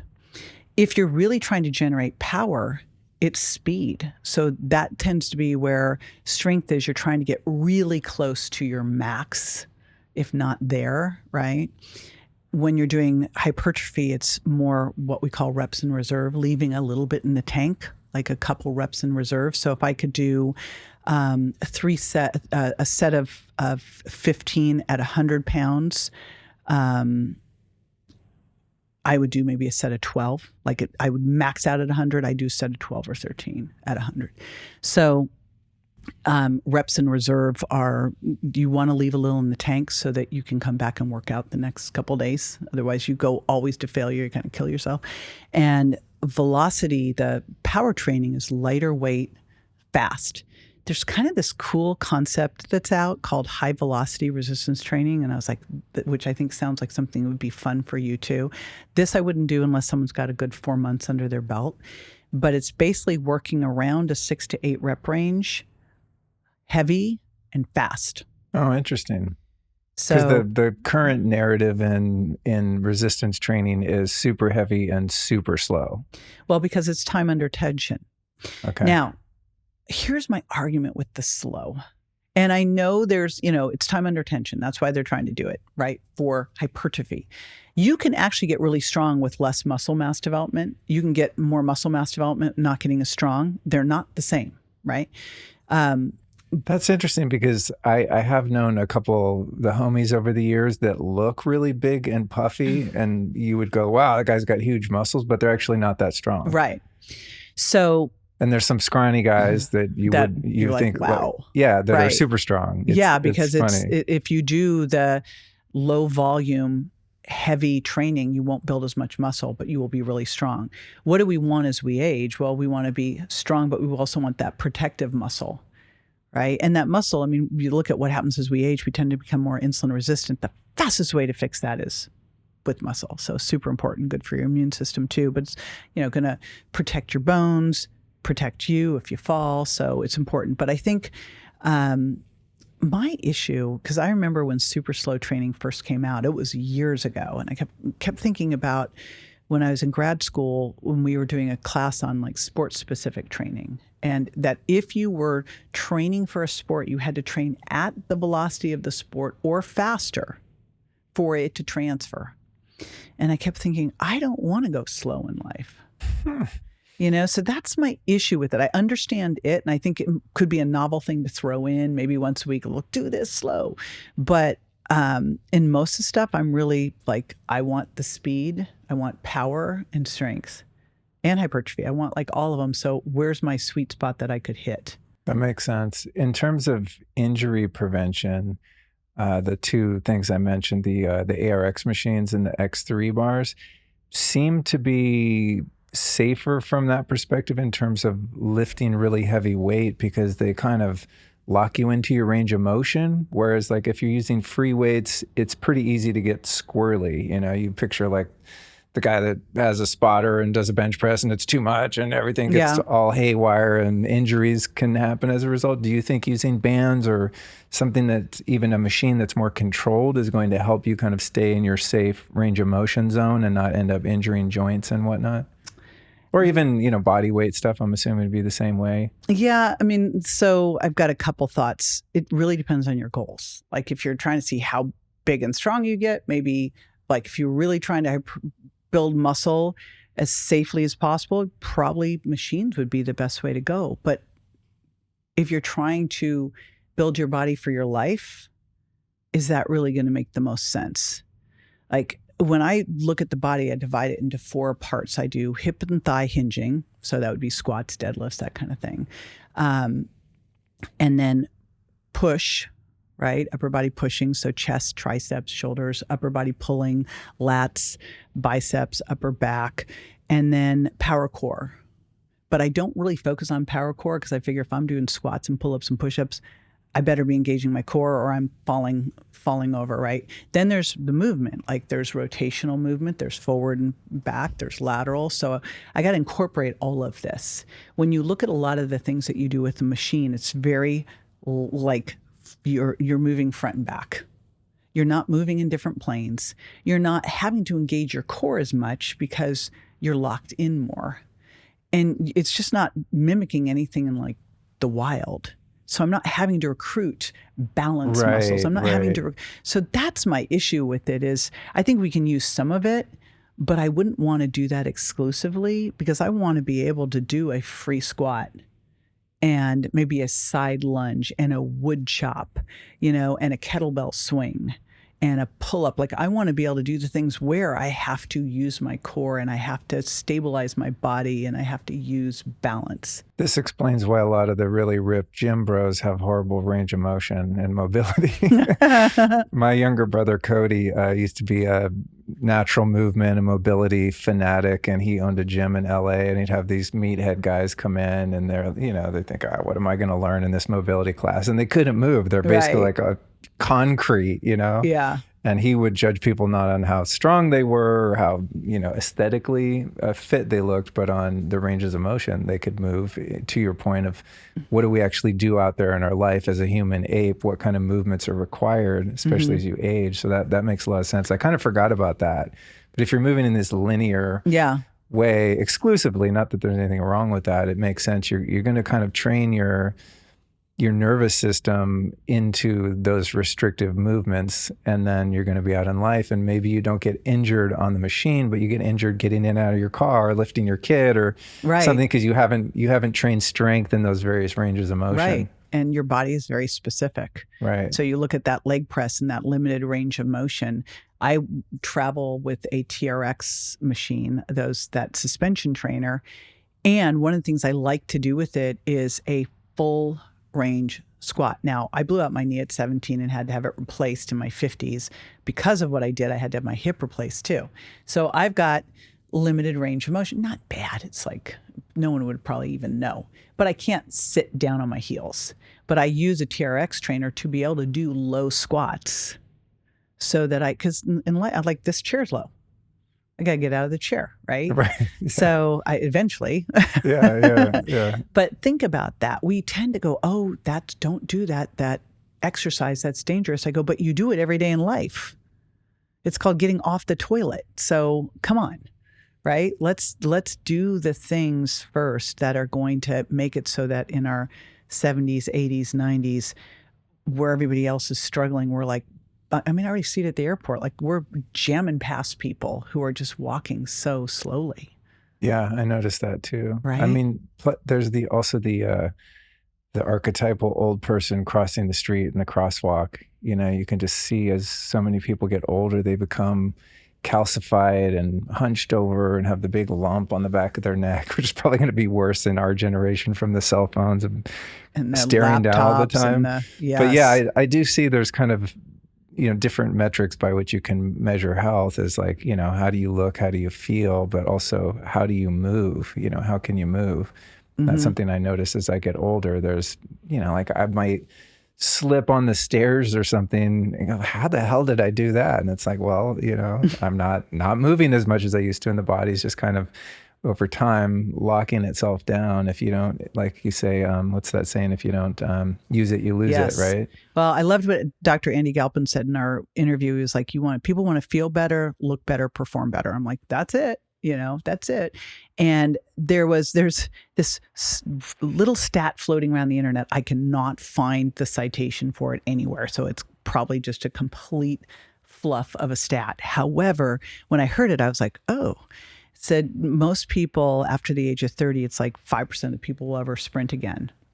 And prior to going to the class with all the people I could have given birth to and getting on the sprint treadmill, I hadn't sprinted for years. Like I sprinted once at my kid's soccer game and pulled a hamstring, Right. It was like the adults all walked off there after about 5 minutes destroyed. Right. Right. But I was like, wow, think about it. When was the last time maybe you've got a good answer here. Have you sprinted lately? Well, I have this thing called the Carol bike, which is like a HIIT training bike.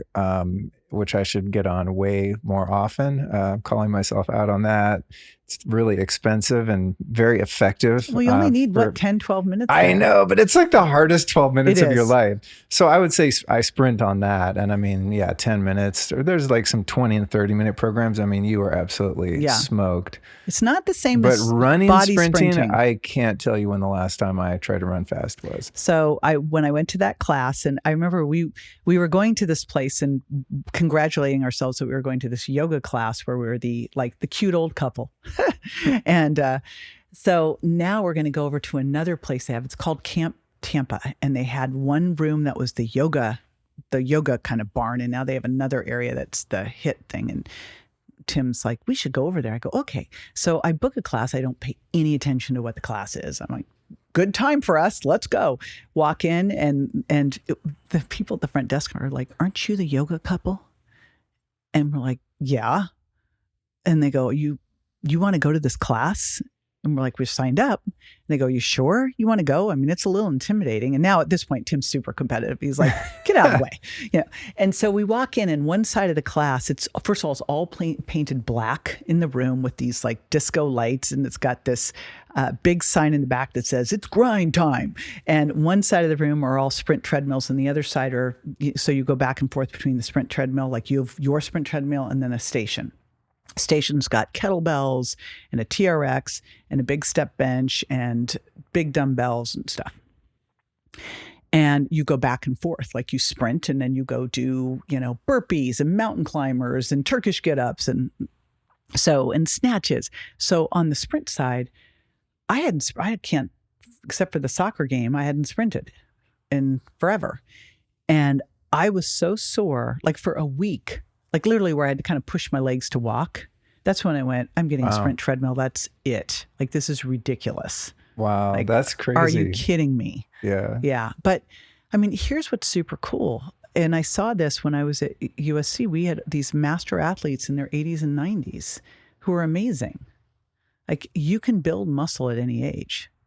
You can get fit at any age. You just want to do it, as you age, you just need to do it more thoughtfully because you don't want to get injured. That's why I always say, let's start with the activity. Let's start with the movement. Let's add the intensity. Then let's get the resistance training foundation. Then let's add in some power and strength. And on those other days, do the Carol bike, do the HIIT. But, the Carol bike, a bike is not as hard as a sprint treadmill because you're not, well, think about it. Think about how much of your body. You don't have to move your body through space. You're only moving your legs.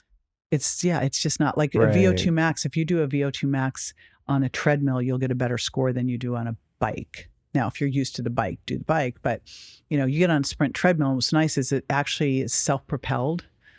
So the faster you go, the faster you go, which at first I was like, I think I'm going to be like that person that goes under the treadmill. I love those videos where someone's like shorts get caught in I or know, something. right? They get flipped across the gym floor. I'll watch those and be like, yeah, that's why I don't go to the gym. It's dangerous. There you go.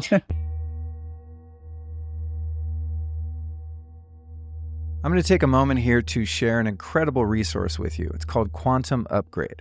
Every unit of matter contains quantum energy, and so do our cells. Every person has a quantum energy field and constantly interacts with other quantum energy fields. Quantum energy is so important that the 2022 Nobel Prize in Physics was specifically about quantum entanglement.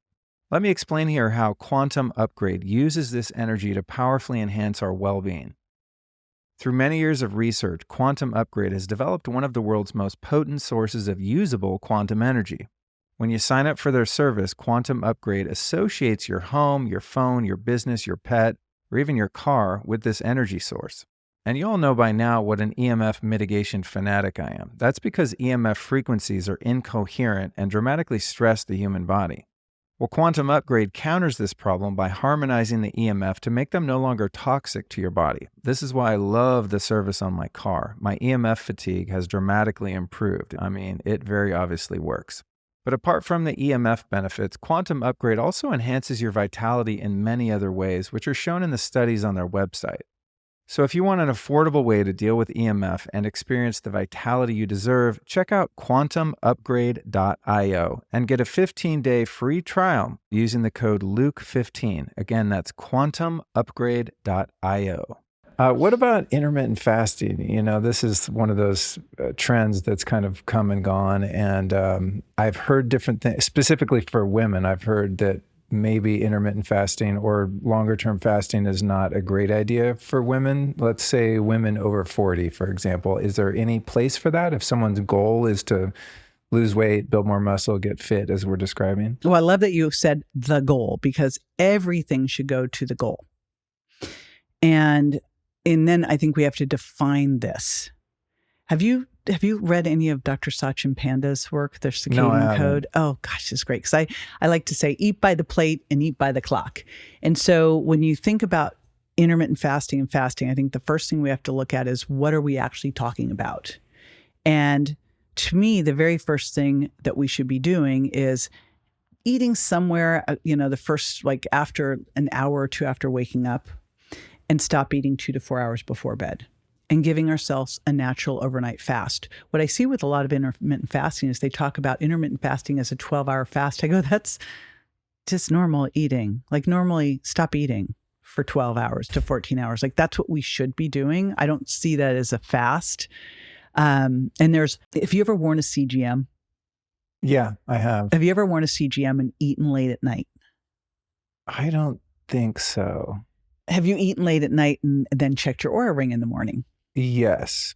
Bad HRV. Yes, very bad. Yeah. And I do that a lot, actually. If I wake up and I can't sleep, I'll eat something in the middle of the night. Oh. And it helps me fall asleep. Huh. Which I always feel guilty about, because it's usually something with sugar in it. Yeah, I know you can have like a little spoonful of honey, but I'm just like, I don't know. You know that? Some gluten-free cookies. Some gluten-free cookies just sound a lot tastier at 3 a.m. I was just writing some notes for some YouTube videos I'm going to tape, and they were like, the worst foods that you could ever eat. And I'm like, that gluten-free stuff. I know. That people think has a health halo on it. First of all, you don't need to eat at 3 a.m, ever.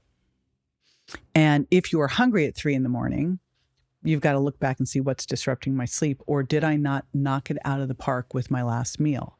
Did I not eat my protein, fat, fiber trifecta that's going to give me good satiety? Like, we know protein's the most satiating of the macronutrients, and protein and fiber work together to slow down gastric emptying. They are a natural GLP-1 raiser. There it is, nature's GLP-1, protein with fiber.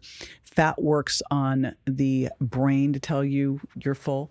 So those three together are a beautiful little trifecta. So if you are hungry at 3, is it a stress situation, or is it a boo-boo on the last meal situation? So that's the first part. But when I look at intermittent fasting, the first thing we want to look at is, what's normal eating? Stop eating 2 to 4 hours before bed. If you eat too soon before bed, as we're getting ready for bed, our body's shutting down. Our pancreas is going to try to go to sleep. So and no one, by the way, right before bed is eating salmon. Like, I have looked at food journals for years. I just don't see it, right? Like, they're not eating salmon. They're eating some kind of carb thing. Like, that's what they're eating. And so now your pancreas is not going to be able to do what it needs to do. So now your blood sugar is high, because insulin's not there to do its job like it needs to. You'll wake up in the morning, if you're wearing a CGM, you'll see it. Your blood sugar's higher. Your Oura ring's like, looks like you ate late last night. My Oura ring literally said that to me one morning. Looks like you ate late last night. I'm like, do you have like a camera on me? Like, what is going on? It's here? Really good at detecting that. Yeah. I was like, oh gosh, it's good that Big Brother is watching my eating habits there. So we don't want to eat, we want that 2 to 4 hours. That doesn't mean go to bed later. And in the morning, you get up, look at the light, get moving, give your body a chance to wake up before you go hit it with food. So that's where, like, in the perfect window would be about 2 hours after waking, and, really more like 3 hours before bed. So when you do that, you already have a really nice natural window. I don't call that intermittent fasting. I think the idea that that's intermittent fasting is just shows how messed up we've come. And Sachin Panda talks about the fact that we eat something like 14 hours straight a day. Like, that's just insane. Like, right up till we go to bed. So that's the first piece. The second piece is, I really don't think we should be snacking. You should eat a real meal. get hydrated well in between. There's some really cool hydration information out there about what it does. Like just a little dehydration can cause your body to store more fat. So eat your meals. And then why would you want to intermittent fast? And I think there's a couple different age groups that this would be challenging. But let's say that you want to do the fast that's the 8 hours. And the whole concept is there's a couple different supposed benefits. And I say supposed because I don't know how to find this one out. One of them is autophagy, but I don't know how they can measure this. Like it's not a simple like lab test to know with autophagy. And I've heard everything like autophagy happens at this time or that time. Like, how do you know? How do you know? I know that exercise induces autophagy.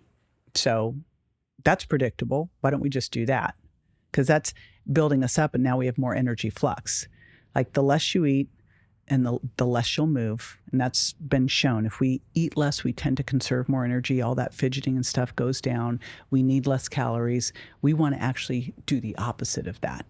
So autophagy, blood sugar and insulin sensitivity. Yeah, I think that could be helpful to help with that. But most people are doing it because they want to lose weight. And none of the research, well, I'm not going to say none of the research. There's some research showing it, but I think when you really look at what's happening there, some of it could be helping with insulin sensitivity, which I think good sleep and resistance training are probably the key, and then the macronutrient ratio. But it's really because it's helping with caloric restriction. And if that helps someone, like if they're one of those people that like loses their mind after 8 o'clock at night and this helps them put a bumper on it, cool, that's great. If you are going to do it, I think you're better off doing a downshift, like eating between 10 and 6 versus eating between, 12 and 8.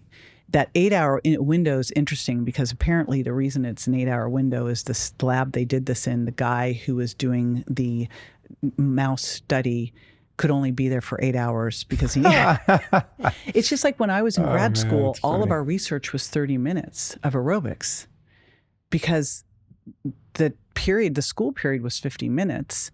They couldn't just get in and jump like we had to get them, suited up with their stuff. And then we had to do tests after. So it was 30 minutes, right? So you look at it and go, well, we got to look at why this was the way that this was.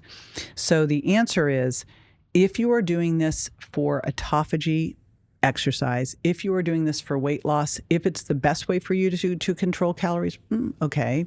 But can you get in the protein that you need in that window that's provided? Like, because, if you can't, then let's expand it a little bit. If you are the areas that it's questionable is someone who's really needing to get that muscle on and that protein in, that's where it can get problematic. Or someone who's, trying to get pregnant, this could be problematic, right? That's not a time for caloric restriction anyway. So I think it really depends what your goals are. But if you were trying to improve insulin sensitivity, maybe put a gate around your eating times because you're one of those people that kind of wakes up and eats till you pass out, helpful.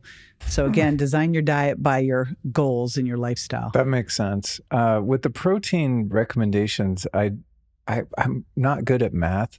So I'm always not able to remember the recommendations, and they seem to change, every 5 or 10 years. People say, oh, you need less or more. Based on your experience and understanding, what is the equation for grams of protein and body weight for men and women if it's different? There are protein wars going on. Right? I can't even keep up. It's the current one. So usually it was carb wars and then it was fat wars. Now it's protein wars, which is actually exciting because, for years it was always like, why don't we manipulate carbs and fat? No one ever even talks about protein and they just have this wimpy little protein amount and this is what we need to focus on. And so, hey, it's cool. We're looking at it now. The only change in protein is that change as you age. And so when you think about it, for majority of people 30 plus, like your safest thing would be to go 1 gram per pound of target body weight. There is a load of research out there by, I think I'm trying to think of his name. I don't know if it was Dr. Stu Phillips or another person out in Canada. And Alan Aragon's got a lot of great research on this too, but for protein recommendations, there's just a lot of backup now that says it's somewhere in the 0.7 to 1 is probably that range that the adults should be in to push past anabolic resistance. And here's the thing. You would always rather err on the high side than the low side. Because if for some reason you ate too much protein, because we're like, don't eat too much protein. I'm like, I'd be way more concerned about eating too much fat or carbs.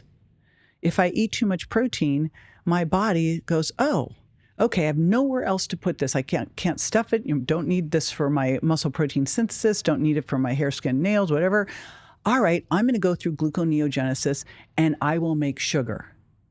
And then I'll see if that is needed for energy, or maybe I need to store it in my muscles. And if there's nowhere there, then I would have to go and make it into fat. I mean, that's a long pathway and not what your body wants to do.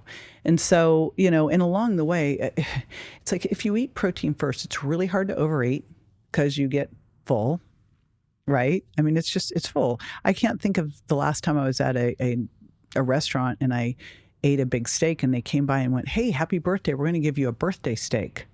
And I go, great, I'll eat that too. Like, no, you're full. Like no one does that, you know? It's totally. like you can't do it. Do you think there's any risk in eating too much protein with kidney function or uric acid buildup and things like that? The anti-protein people often cite those kind of issues. I know, but where's the research on it? I don't know. It's non-existent. Really? No. I mean, if you have kidney damage, but with it, there's nothing out there showing that high protein causes kidney damage.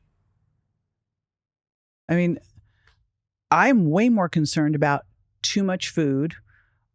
And it's really like too much food. Like too much food's the issue. We have 80% of the population's overweight or obese. Do you think it's because they're eating too much salmon?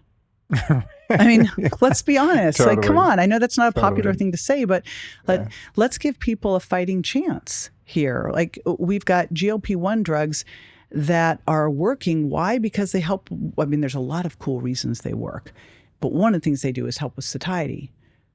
So does protein. So what if we just looked at majoring in the majors first with people and went, maybe this could help? Like, I'm working with someone right now who's got now less than, but 200 pounds to lose. And the first thing that we did was base his protein needs on where he's going. We have a very clear picture of where he's going. He's already seeing himself there. We've got the date and everything. Like, we're going. But like, he was struggling. Like, he's struggling to get in the calories and to get in the protein, which is not what you would think would happen here, right? So, what about semaglutide, the weight loss peptide? So which I took it for a couple months, and because I just heard about it, and I take all kinds of peptides, and I didn't know that it was the same thing as the Ozempic thing, because I saw the Ozempic thing, and I was like, oh, big pharma drugs, I'm never doing that.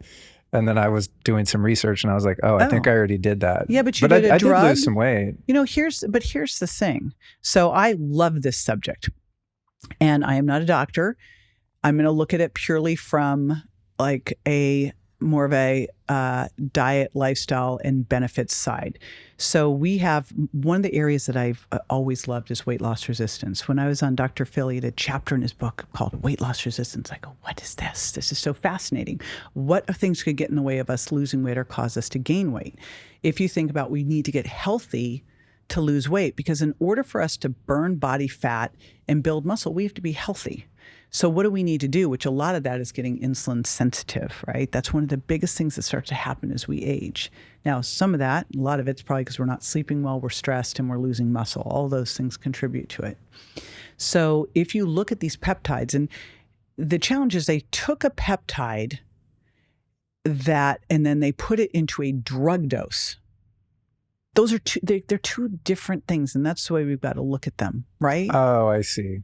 So if you're getting like a prescription pharma Ozempic, you're getting a much higher dose than if you were just using peptides in the normal dosing you would other peptides. They're using it in this high level, what they would see as therapeutic. I think that these have the most amazing, and I'll tell you how my son is using them, the most amazing longevity benefits. And I can give you this paper to link in the show notes that is mind-blowing. And where is it? I keep going, why is there so much crazy shaming and weirdness about this drug going on here? So there's the drugs, which are the patent is on the dosing, the way they have the pens, and then there's the peptides. And these class of drugs of these GLP-1 agonists have been around for a long time in the diabetes world and been used for weight loss, like off-label by doctors for quite a while, right? So they've been around. The latest one, the Mounjaro tirzepatide, is GLP-1 and GIP. So it's actually a little bit better of a peptide. So the way they work is to raise something called GLP-1, which exercise does, protein does, fiber does. And so the question I ask myself is like, these are doing amazing things. We've got 80% of the population who's now overweight or obese. The other 20%, there was a really interesting study years ago that was looking at normal weight people. And what they found was doing MRIs on them. And I haven't seen anything since, so I'd love to see something now to see where this really is. But they found that 50% of those people, the people who were maintaining their weight by diet alone, were the normal weight obesity, the skinny fat, the thin outside, fat inside. So even though we have the 80% overweight or obese, we don't know of the other 20%. Are they healthy? And right now the stats are that less than 7% of the population is truly metabolically healthy, and their parameters sucked. Like their parameters were like 150 for triglycerides, where it really probably should be 75 or less. Like blood sugar under 100, we'd really want that under 90 at least. So, I mean, they weren't even good parameters. The waist circumference was too high, right? So then you ask yourself, why are these drugs working? And are we deficient? And I started digging through, looking, and sure enough, fatty liver, of which 25% of the population has what's called NAFLD, non-alcoholic fatty liver disease. And this is one where you can walk around and not even know you have it. So that's pretty scary. And we've got a high degree of insulin resistance. And so it turns out obesity, insulin resistance, and NAFLD all cause this GLP-1 deficiency. So just consider that we have people out there who are severely insulin resistant, who their GLP-1's not working well. Now you could give them something that could help them release insulin as needed to lower blood sugar, to help improve insulin sensitivity, to shut down the food noise, right? But also is regenerative. It actually helps raise BDNF. It helps regenerate your brain. So my son with the traumatic brain injury, he's on it. But I'll tell you how we're doing it, because it's very different. Cardiovascular, it can regenerate cardiovascular tissue. Kidneys, it can lower blood pressure. It can help with osteoarthritis. It can lower inflammation. So my son, who had traumatic brain injury, a lot of disrupted stuff, polypharmacy kid, to manage all this stuff, well, you give him one low dose, not the drug dose, because that would be too high, but a super low dose cycled, all of a sudden he can get off some of the things for the blood pressure because he doesn't need it anymore because this thing improved it. It took away some of the side effects of the anti-seizure meds, because when you have severe brain injury, your seizure threshold lowers. So all of a sudden he doesn't need the other things, because every other week he can do a low dose of a peptide. So you look at it and go, all right, what if we could use this to give someone the edge who has lost that ability because they're so metabolically unhealthy that now they're so insulin resistant, they're hungry all the time because they can't access, their blood sugar's elevated, they eat food, they're not getting the nutrients they need, they can't move very much because they're so inflamed. Now you could give them take the edge off a little bit, get their body starting to work again. Like, think how amazing that could be. And meanwhile, because the big argument with these drugs is you lose muscle. Any poorly designed diet, the average muscle mass loss on a diet is 25 to 40%. It's the same. Wow. The requirement here is that you have to make sure that they're eating protein first and doing resistance training. And then you don't have to lose any. And it just depends how much you have to lose. I mean, if you have a lot of weight to lose, you're going to lose some fat-free mass that's supporting your fat mass. Sure, you're going to. But you're going to keep and be able to build that quality muscle. So I think these things can be amazing used as a peptide, not as a drug. Right. Yeah, I mean, I guess that's why I didn't notice any side effects other than I lost some weight and I felt fine. Right. And But to me, it was just another peptide to try in the stack. I didn't really know much about it. And then I got scared because you start seeing this stuff on TikTok of like Ozempic face and people turning into zombies and shit. And I'm like, whoa. And I wonder, like, why? I don't know. I only did it for maybe, 6-8 weeks or something. Like, why is that information out there? Why is all this weird information out there? I can't quite understand. I mean, clicks, you know what I mean? It's like people are drawn towards sensationalism. And, sometimes sensational information is a good warning for people because things leak out into the marketplace and then we find out like, oh shit, that was a bad move. There's a really great doctor, Dr. Darshan Shah. Oh yeah, he's been on the show. Okay, so great guy. So he's awesome. And if you look at how he uses it, and he works with Ashley Koff to do this, you have to DEXA, you have to do resistance training, you have to eat your protein, your tracking. They don't have these issues because they do it the right way. Right. And they're using it to help heal your metabolism. Excellent. Oh, by the way, there's a product that you can use that works like it. What's that? I know. So because there's more benefits than just the food noise piece, than just the satiety piece. And that's what's important. Because as we age, again, we'll become more insulin resistant, which sleep and resistance training can help. But there's a product out of New Zealand that the government spent 10 years developing this product. And it is a natural GLP-1 agonist, but it works much more like the peptides do. Where drugs don't know when to stop. It was always my argument with some of the supplements versus drugs. Like you use something orthomolecularly at the lower doses to the right amount, you use a drug and it just keeps going. It's like, doesn't know where the end point is. And so this is a, short-term raises like your body naturally would. And it's called Calicurb. It's made of this hops blend that they patented. They spent like $30 million developing this. Wow. Yes. Cool. Yeah. And you can get that in the States, like over the counter? Yep. All right, we're going to put that at lukestorey.com/JJ. So many fun things. And DEXA, by the way, the company that I think is super cool is this company called DEXA Fit. Okay. So, and they're now doing like places all over the country, but they're the ones that the founder, I guess, figured out this way to do the VO2 max. Without killing you for 20 Without minutes. killing you. Yay. I want to go back to the movement, in the activity versus exercise. So I think you did a great job of differentiating those two. When we're talking about, say, 12,000 steps a day, I'm assuming one's tracking that with an Oura ring or something like that.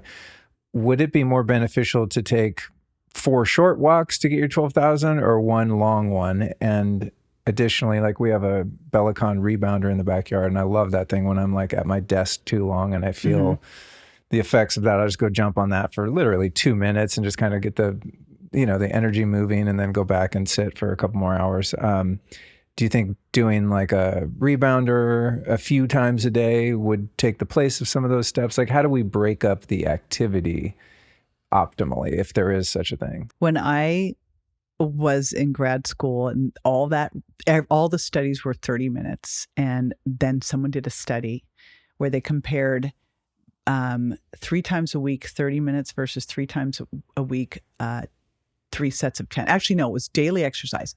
30 minutes of daily exercise versus 30 minutes of 3 times 10. So instead of doing 30 all at once, you did 3 sets of 10. And this was all just walking. And they compared them. And of course, the ones that had to do the 10 minutes 3 times got the better results. Now, they said at the time it was probably because they actually did something, whereas the people, it was all or nothing. I could either do my 30 minutes or I couldn't do it and I blew it off. I think that there was more to it. I think there's that little metabolic effect of getting up and moving around, but also when you know you're going to do something for a little short time, you tend to do it harder. So if I had my druthers on all of this, we would be getting up every little bit, like on the hour. This is in fact how I'm working with the person who's losing 200 pounds. I was going to call them exercise snacks, and I think it sends a wrong message because that in kind of our industry, they're calling them exercise snacks. And I'm like, I don't know if that's the right thing. I'm kind of call them like little microdoses of exercise. And so I really like the idea of dosing it all throughout the day. and just going, okay, I'm going to go do some rebounder. Now I'm going to go do 3 sets of pull-ups. And then I'm going to do whatever, and just dosing it throughout the day. My intuition speaks to that too. I mean, if you think about the place from which we've evolved, hunter-gatherer lifestyle. I mean, everyone's really big on the paleo craze, right? And people focus on the food, but what about how we would have lived back then, right? And we would have like hauled ass for a minute to try to catch something or get away from something. We would have gathered some berries for a little bit, sat on our ass, made a fire, ate something, right? It's like there'd be a lot of variety. It wouldn't be, okay, I've been sitting at a computer for 6 hours, then I'm going to go for my 30-minute walk and come back and sit on the computer for another 2 hours. You know, just like the human animal and nature doesn't behave like that. No, there's a lot of variety. You need to move. Yeah. Like, you know, I mean, we just drove here from Dallas and we're both getting out of the car going, ugh. You know, it's just like, Totally. it's hate sitting for long periods of time. It I doesn't do feel too. good. I do too. That's why flying is so brutal. You're just like trapped in a seat. All right. I got a couple more questions here for you.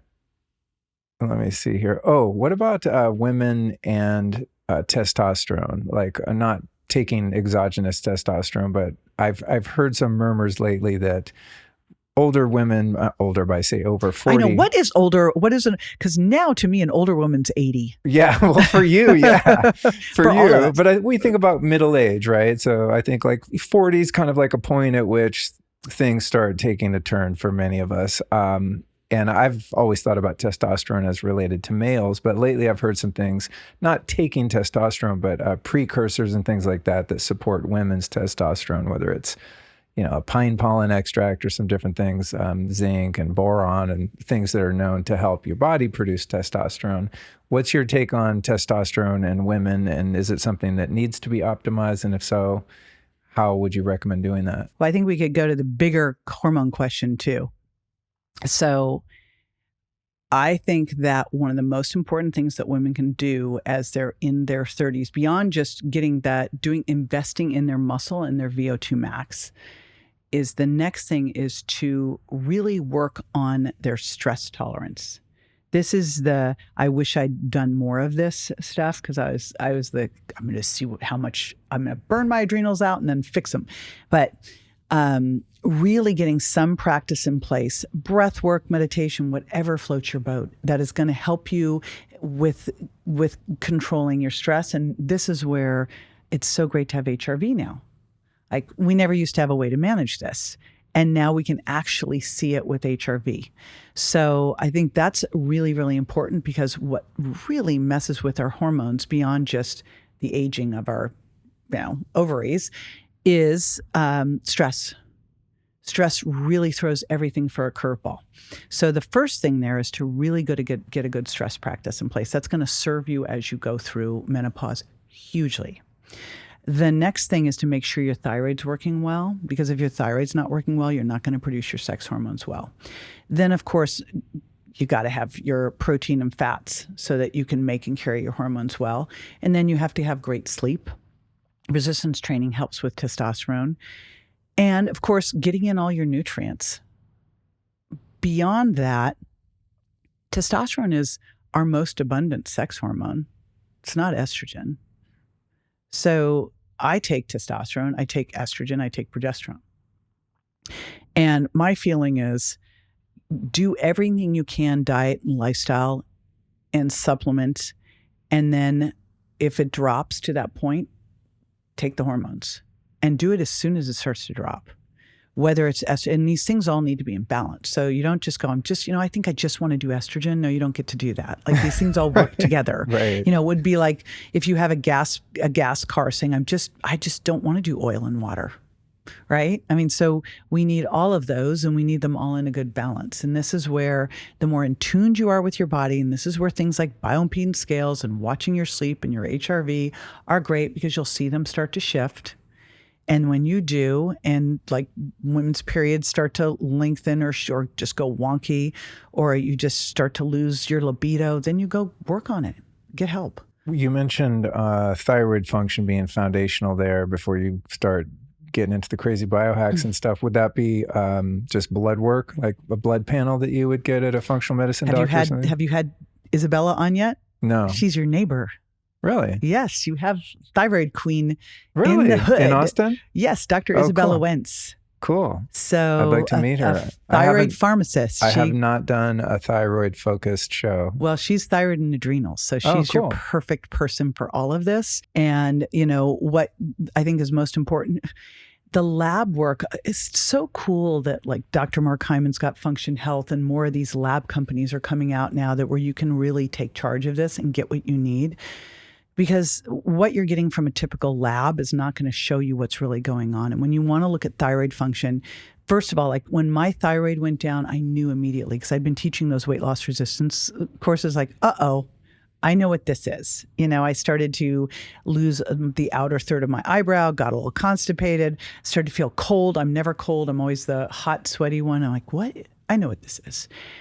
So we have to look at those. You're likely going to feel a symptom before you even notice it on the labs. The labs you want to look at, they'll tend to just do a thyroid stimulating hormone, but you also need to look at free T3 and T4 and your antibodies because 90% of thyroid issues are autoimmune related. And that's what Isabella writes about in Hashimoto's protocol. Oh, cool. And there's a lot you can do there to turn that around, which is super exciting. Awesome. Yeah, I know a lot of people have thyroid problems unknowingly as a result of a lot of fluoride and pharmaceutical drugs. Like a lot of kids are put on Ritalin and this kind of thing and are just microdosing fluoride for years and they trash their thyroid and don't know that that's the root cause of so many other problems. And then you've got like gluten as an autoimmune trigger. So there's a lot of stuff that's not bueno out there. Cool. Well, I'm glad. Now I have the expert. There you go. I'm gonna track her down. See, these are all Mindshare people. Oh, okay, cool. We've got your like healthcare part covered. I appreciate that. Let's see here. I know I want to make sure I get to all my questions. Oh, tell me about menopause. Best thing ever. Yeah, I mean, I know a lot of women struggle with this, right? I've been around menopausal women and they're having issues, all of a sudden get super hot, these hot flashes and all this kind of stuff. I haven't been around that many older women, but, my stepmom and a few others seem to have a hard time during that phase of life. Are there any obviously we could do a 5-hour podcast probably about just that, but any kind of quick tips to ease in that phase of life with less discomfort? Yeah, and that's, the biggest takeaway is you can really minimize the suffering. And thankfully now there's so many doctors out talking about the BS of the Women's Health Initiative that set so many women back. Now, I talked about how I felt when my thyroid started to go wonky. I also felt the same thing with estrogen, where all of a sudden I was like, why am I not recovering? I was so used to the way I could train at the gym and how I could recover. And then I noticed when I was flossing that my gums were bleeding. And I was at my dentist and I'm like, gums are bleeding. He goes, estrogen. And so I was fortunate. Like high estrogen? Low. Oh, low. Low. Oh, okay. So in menopause, your estrogen goes down? It does. It starts to go up and down and all over the place. Okay. They call it estrogen dominance a lot of the time because your progesterone drops. It tends to, but like everybody's different, is your progesterone will drop first. Now your sleep gets all wonky. Then, so now your estrogen's higher than your progesterone. That's that estrogen dominance that they talk about. But then your estrogen starts to drop and then you start to get where you get hot flashes, you can't think straight, you start to gain belly fat because your estrogen, if your ovaries aren't producing estrogen, you produce it through your fat cells and your adrenal glands. So if your adrenal glands, you've trashed them and maxed them out, then you start to gain this belly fat. Your metabolism drops a little bit. So if you're eating the same, you will start gaining weight and you'll start gaining belly fat. And then your testosterone can start to go down too. So all of a sudden you're just like, pissy, itchy, dry, achy. And here's the thing.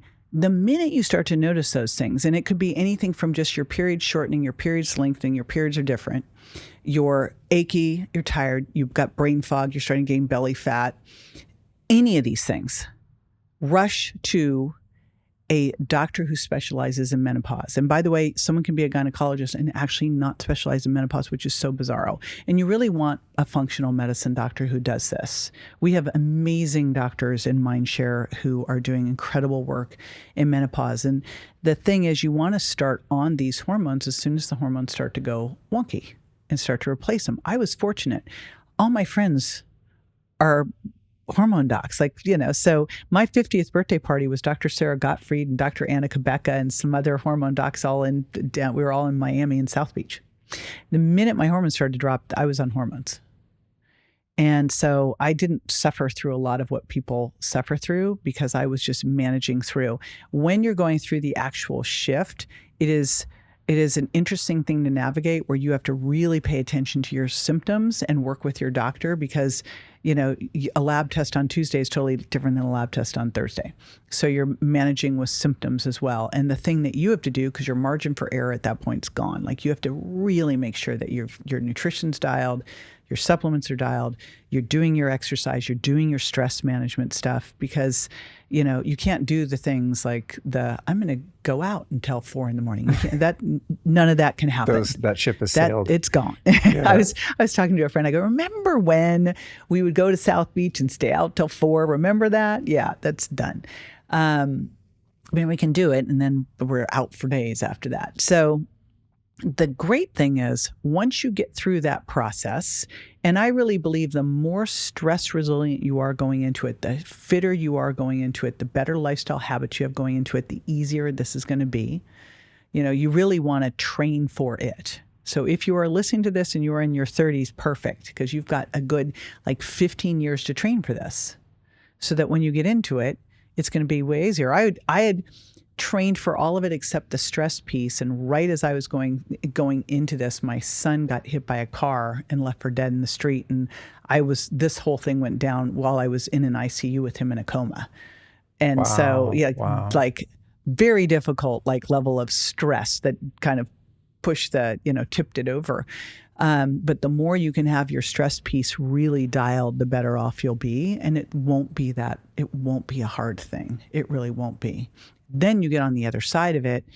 And honestly, there's 2 things in life that I think are absolutely wonderful. And one of them is empty nesting, but having your kids nearby.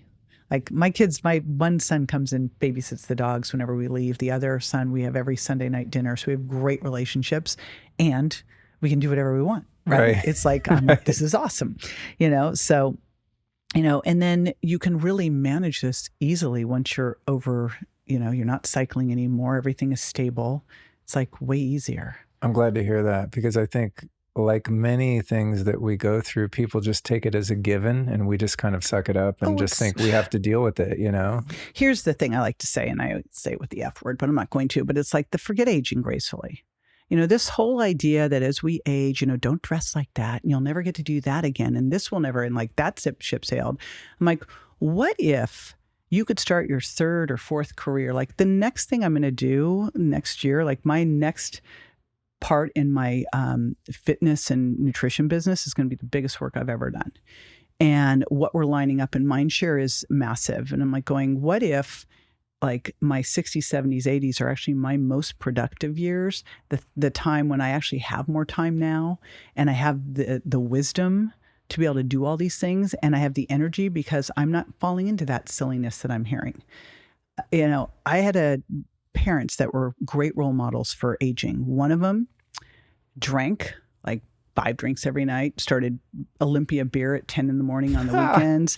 He was lucky if he went on the golf course once a week. If he did, he took a cart.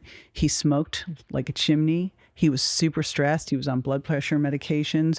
And he would totally tease me because I was always into healthy eating. He'd be bring butter and cookies so I can have dessert, just totally abused his body.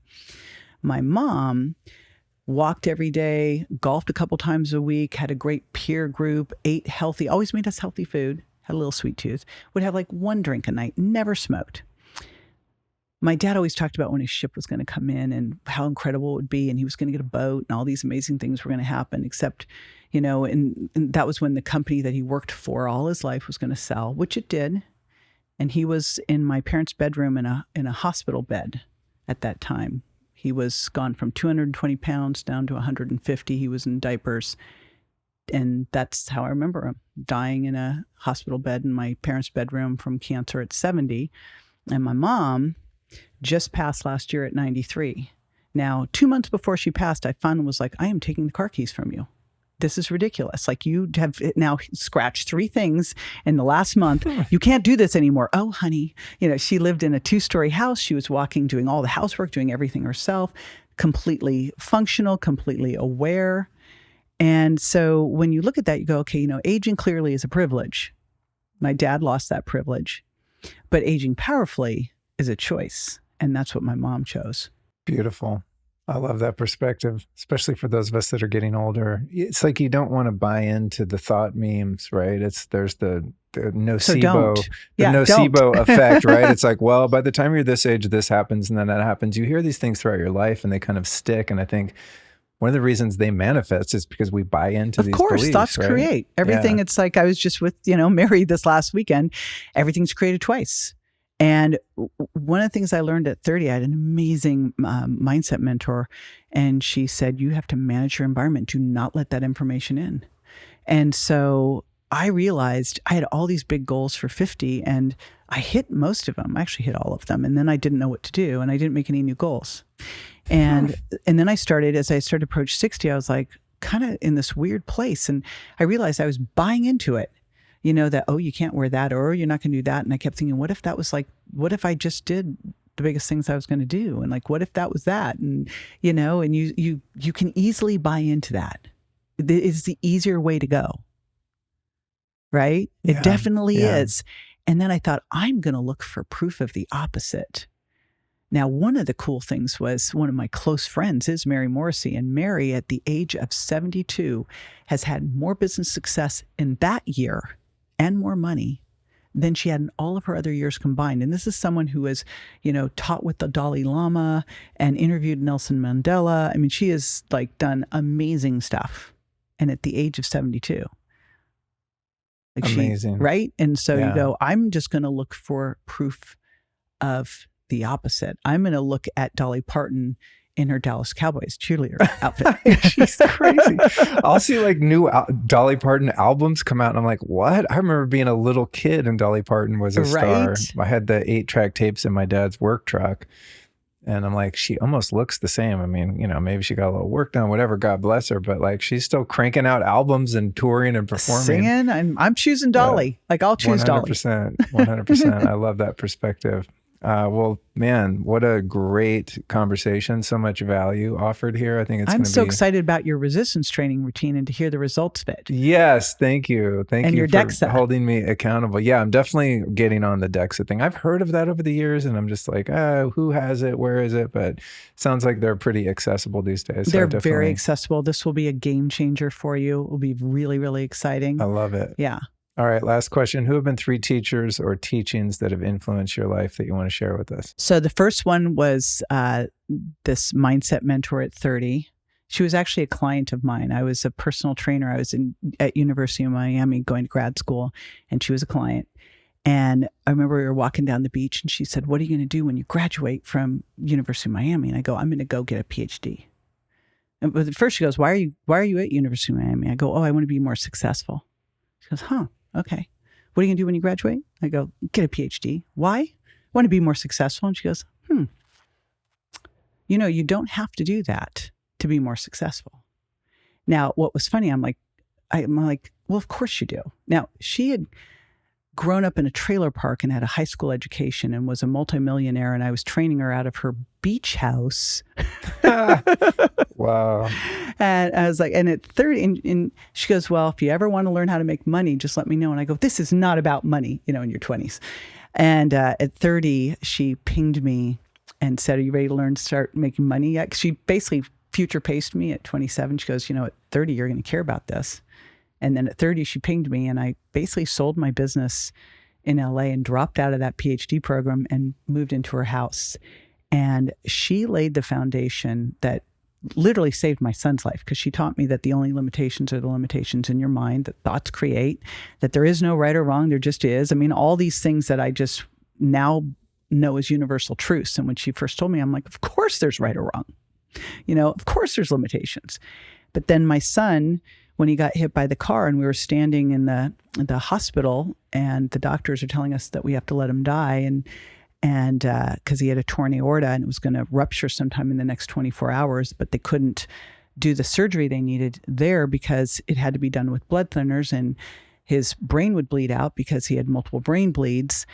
And my son looked at this doctor, my other son, and said, sounds like maybe a 0.25% chance he could make it. And the doctor said, that sounds about right. And he looked at me and goes, that's not zero. Let's take those odds, and it's just the way we all think, and that was from that first woman, Kay Smith, that changed everything for me.